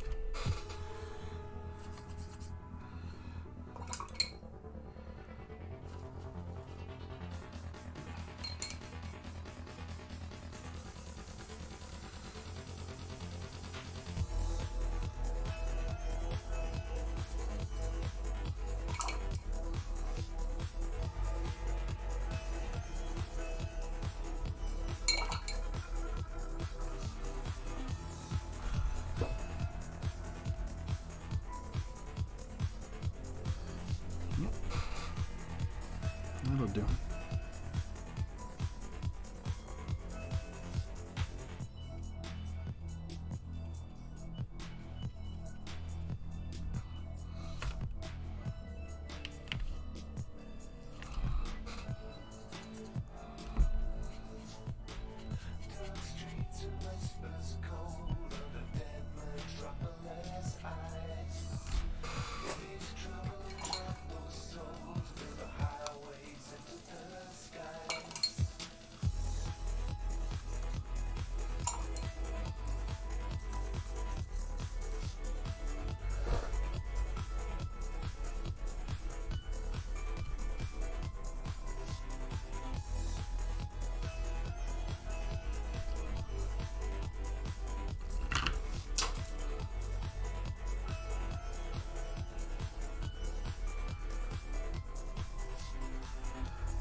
So far, so good. I think we're doing some interesting things with this. Let's see what else we can do. We got some red. Yeah, that'll do. That'll work.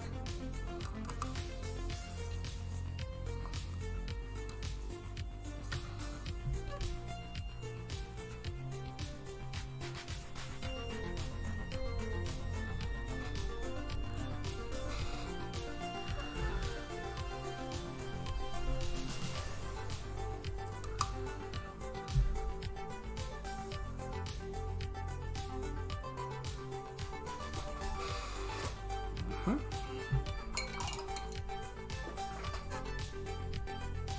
Yeah, I'm probably gonna need some straight up brown here. I don't want it to come to that, but gotta do what's best for the artwork. Put it over here. I'm gonna need some more brown pretty soon.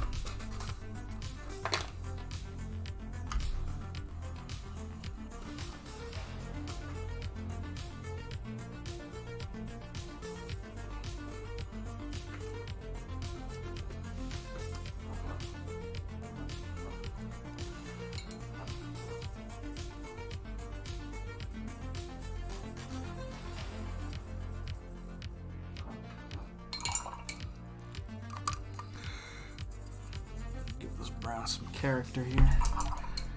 Do that. Give it some red.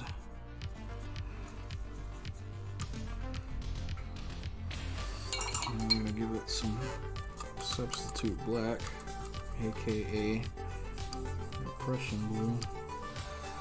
But it's definitely gonna need to be warmer. That is a very cool shade there. I don't want that. I might want that for something else later, but not right now. But we can keep it transparent so we can use the red watercolor. Lift this up.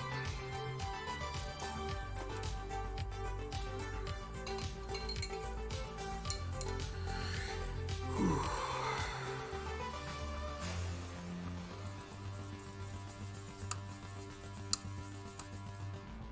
Too late. Could use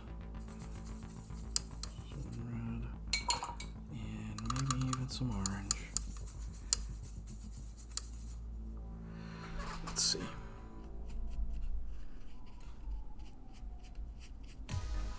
Sure, that'll do.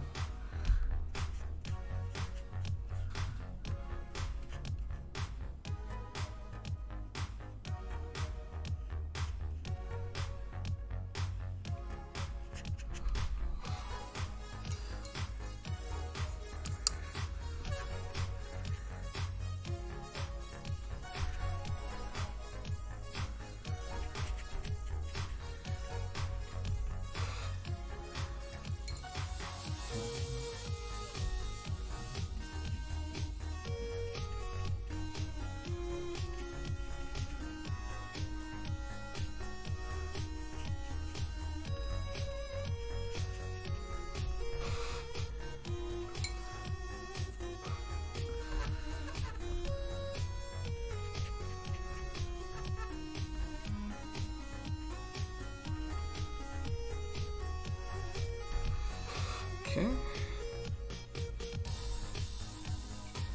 Yeah, I like how that's looking. I like how that's looking a lot, actually.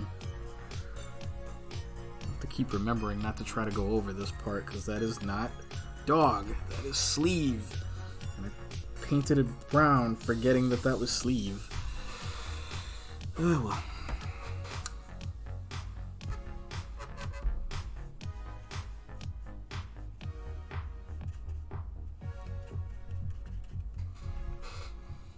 Wilford Brimley in The Thing. It's not dog. It's imitation. Imitation dog. If that can stay where it is and not migrate anywhere where I don't want it to be, That's gonna look pretty nice when it's dry. Now,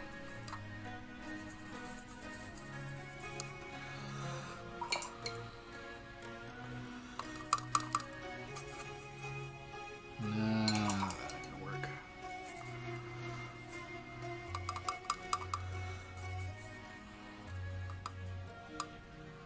Let's see if darkening this is gonna work.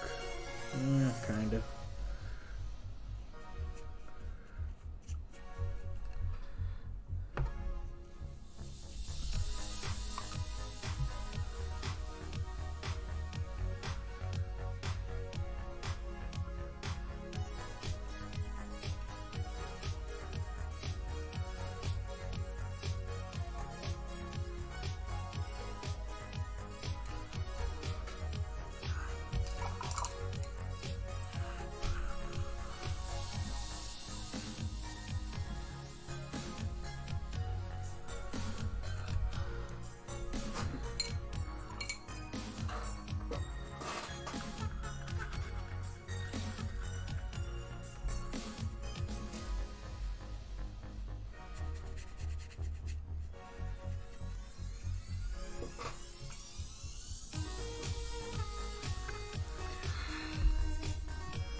I'll be damned. That actually ended up looking pretty nice.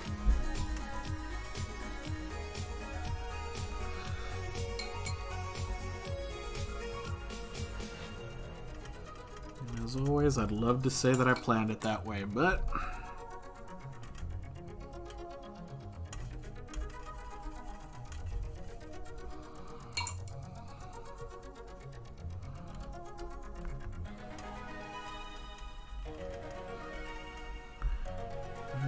darken this too, because why not?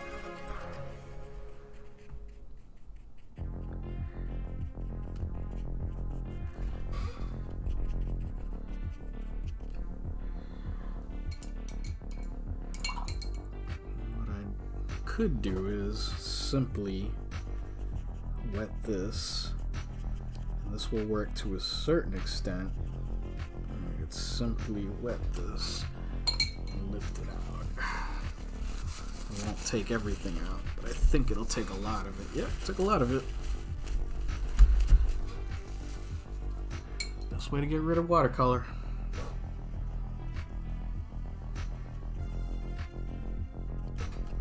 Best way.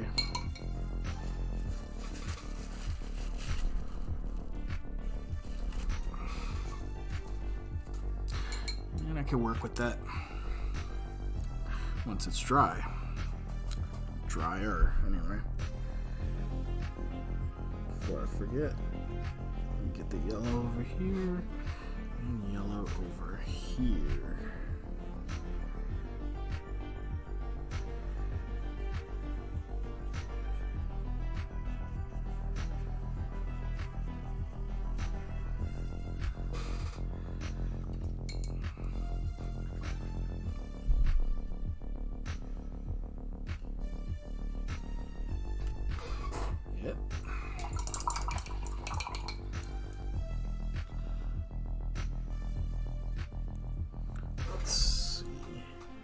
Nope, too late.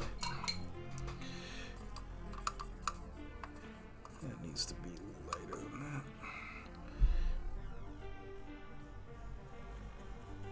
Probably needs to be lighter than this.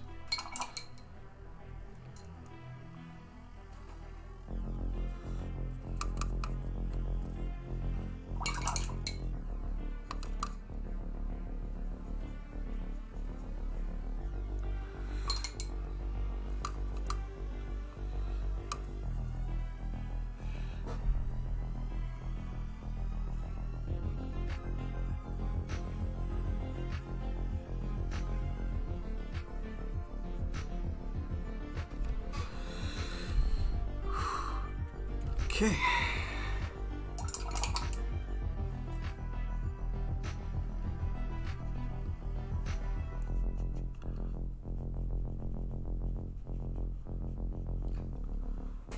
Alright. I think we're looking pretty good here.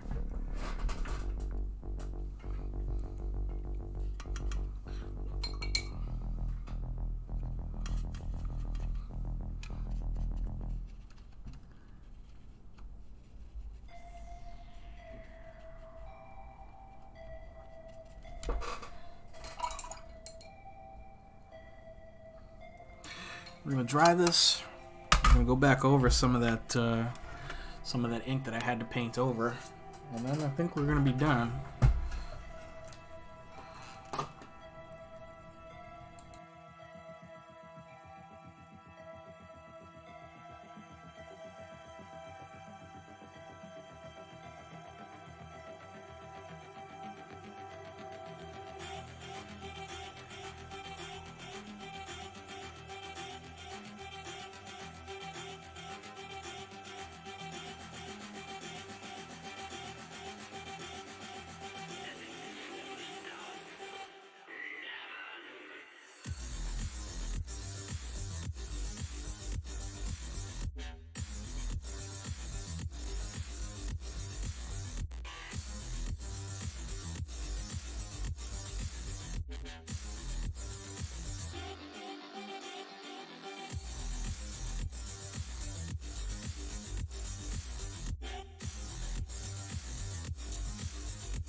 Alright.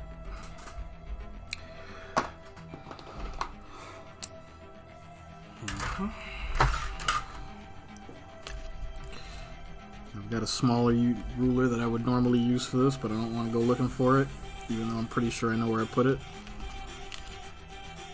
Sometimes you just grab the first art tool that is within reach.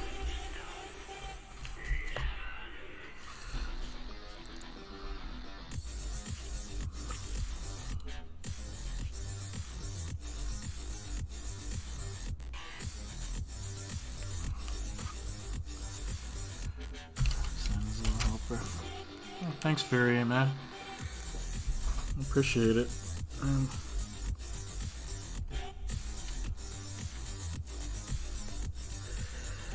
Thanks for dropping by.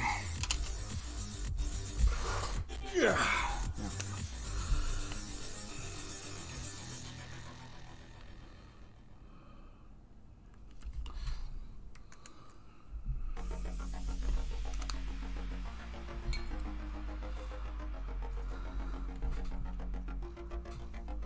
This is my last Simpsons Sunday before Christmas, so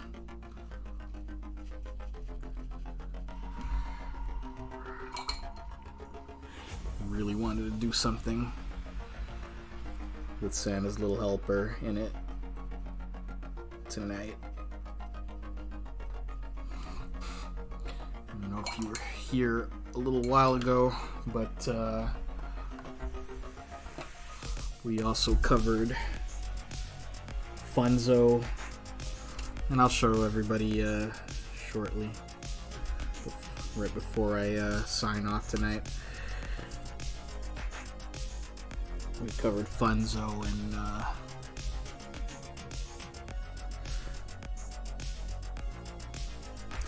Bart's gray snowman.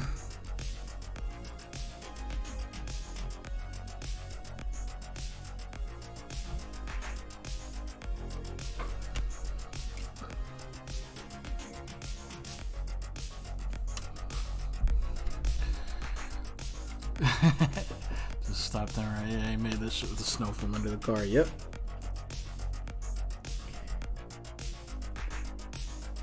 And we were saying if you live in a busy area that also gets snow from time to time, you're well aware of that gross gray snow, because that's pretty much what all the snow eventually turns into. The more populated the place you live in, the quicker the snow all turns gray.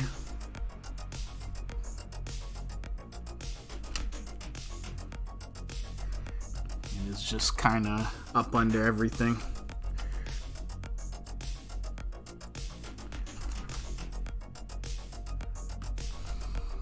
Yeah, so we just had a pretty good snow in my area this past week.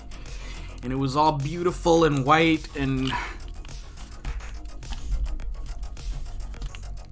looking like something out of a fairy tale. That lasted about 24 hours.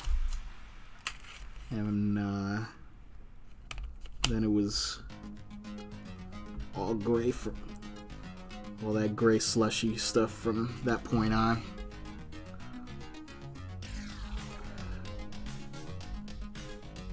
See how close I can get this. It could have been better. That could have been better.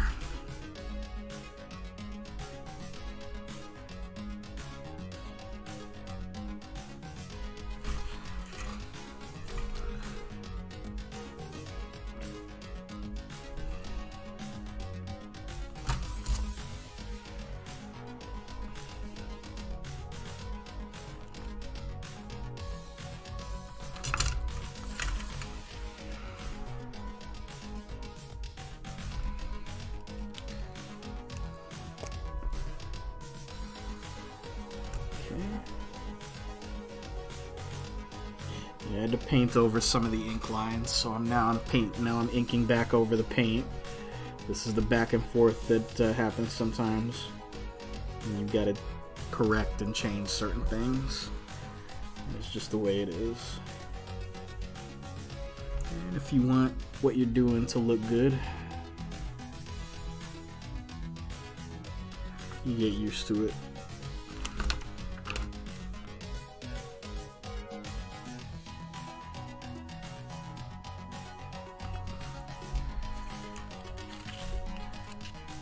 You're liking pretzel rocks? Been thinking about taking the plunge. Pretzel rock. I mean, it is what it is. It's if you're interested in just having a service where you can basically just hit play and forget about it, it's fine. I'm not too happy about the fact that they busted out of a subscription level, and that's where they put access to making playlists. I am not happy at all about that. So now you have to be a subscriber if you want to make specific playlists. That was something that they offered for free literally a week or two ago.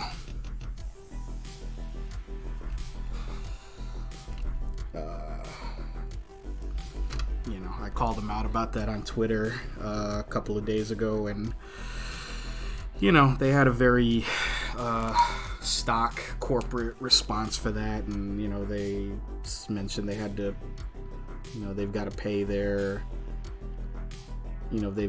rights fees for the music that they're offering for free, and this and that, and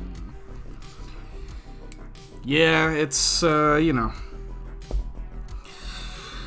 And I was just like, yeah, okay, well, good luck with that. Go ask some of your friends at Cast how it worked out for them to start charging for a service that they previously allowed for free. See how that worked out for them.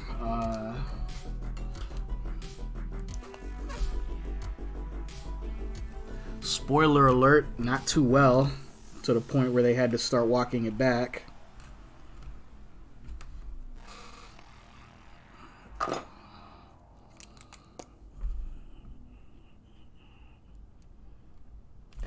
I'm gonna start tightening all this stuff up because I think that's all that's left to do.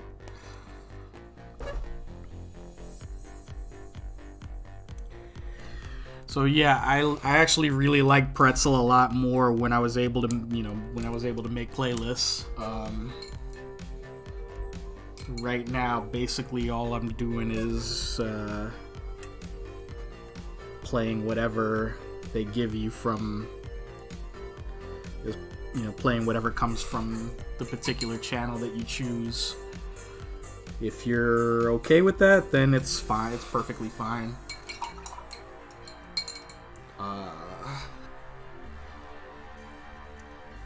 I am, however, interested in looking at alternatives, so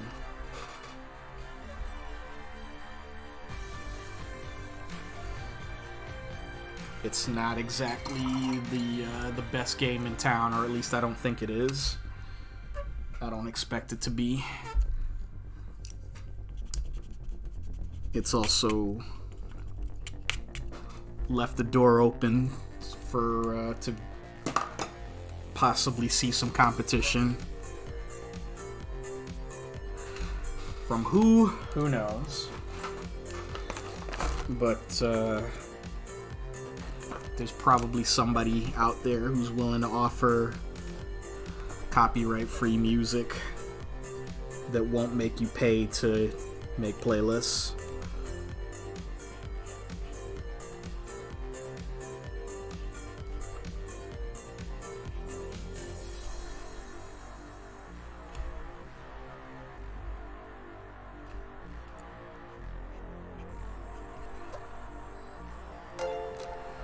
And thanks for the follow, I appreciate it.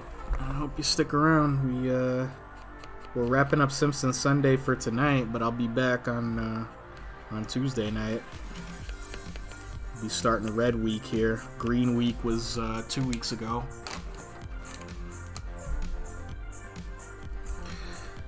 We did Green week 2 weeks ago. We did some cool stuff out during that time. Red week we'll be doing similar.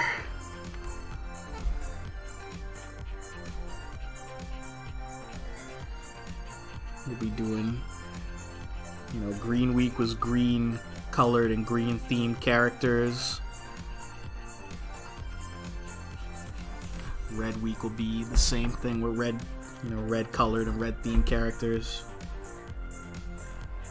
I'm carrying over a little bit from my theme from last week, which was lightning, and I'm going to split the difference. I'm going to start red week and end lightning week on the same day with a character who is both known for the color red and for lightning, which, if you're familiar with comic characters, should give you a pretty good clue as to who it's going to be.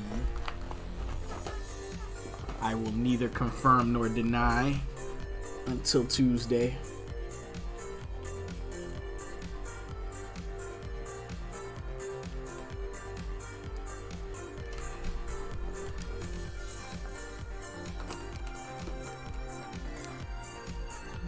Let's see. There's some stars in the background here, so we're going to put those in too.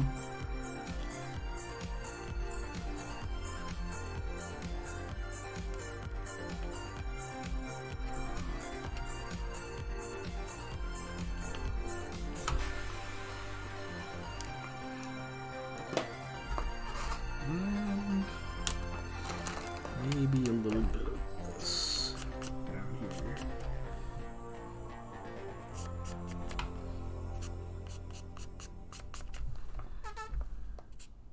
Just to make that shadow a little bit more solid. Like I said, my good man, I will neither confirm nor deny until Tuesday who I'm going to be painting. But like I said, I believe I gave a pretty good clue. You may or may not be correct.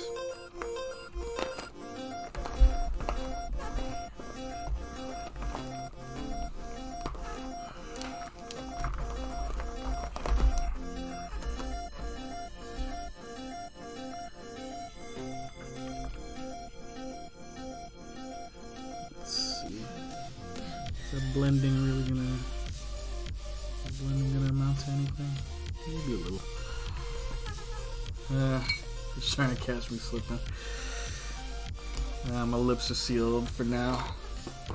You're gonna have to tune in. You're gonna have to be back on Thursday, on Tuesday to find out for sure.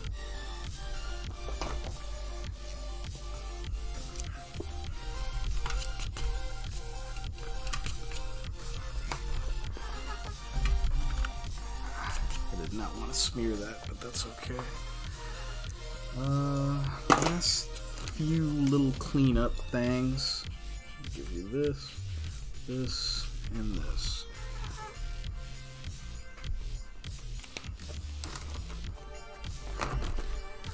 And at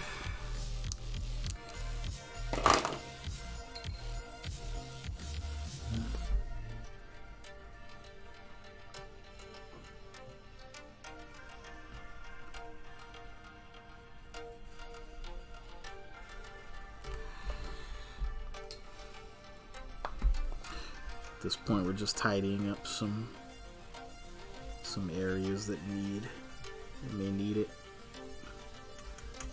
Areas that could use some definition, some depth. It may just have the wrong color in it that bled out from somewhere else. That yeah, something like that.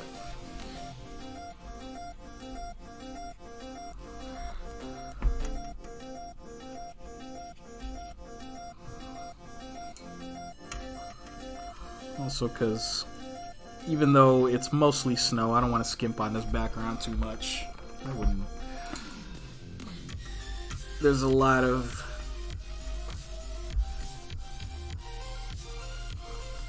to convey here, even though it's just snow in the background.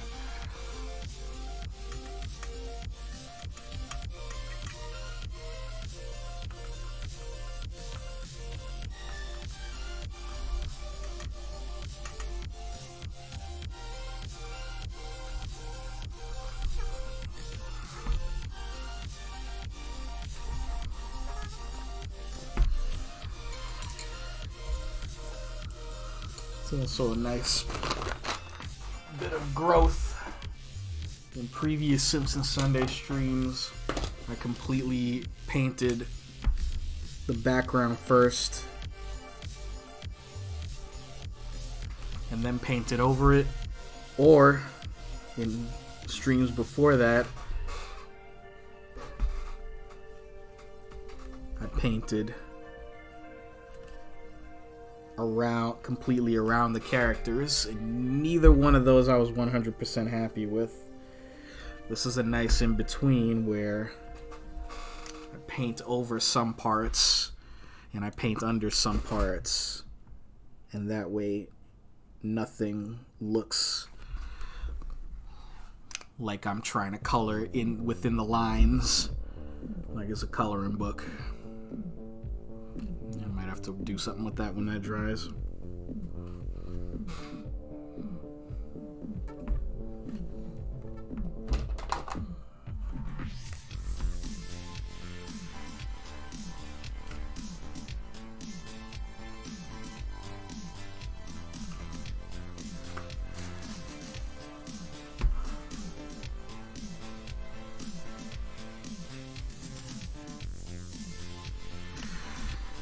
I think that's about as much as I care to do for now. I think we've had a good night.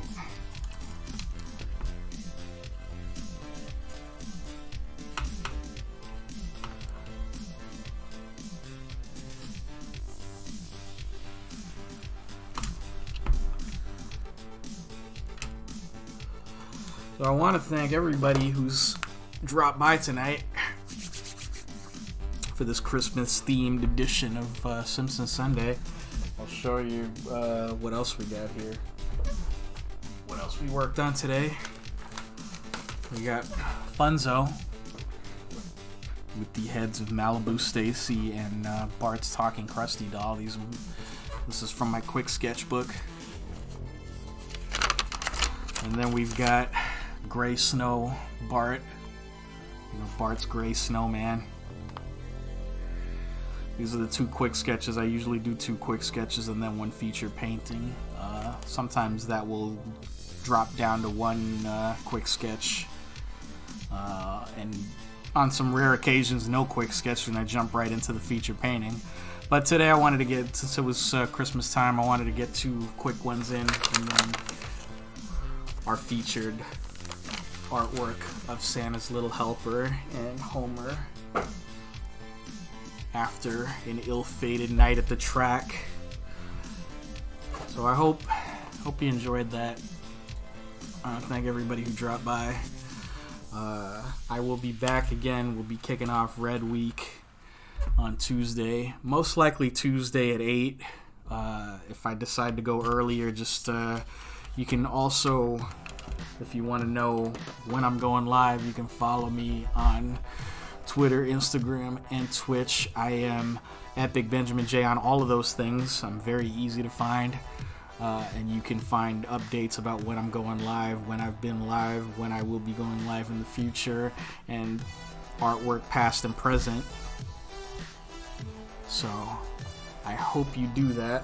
I hope you follow me, and I hope everybody follows me on all the things. I want to thank you, anybody that dropped by, anybody that decided to chat with me, and anybody who may be watching this on the replay. I appreciate you too, and I hope to see you all again in the very near future. I'll be back on Tuesday, and I will see you then. By the way, one last thing, my friend Elaine, who was chatting with me earlier, I want to give her a shout out, and I want to encourage everybody to follow her as well. She is also on Twitch under the name Elaine's Art Buffet, and she also does some great artwork, so you should follow her too. Always follow great artists. And I like to, as I am very fond of saying, I like to make friends through art whenever I can, and I encourage everybody to do the same. So please never ever ever stop making friends through art. And I hope you guys all have a good rest of your weekend, a good Sunday evening. And until I see you all again, everybody, please remember, stay safe, laugh hard, ride fast, be kind.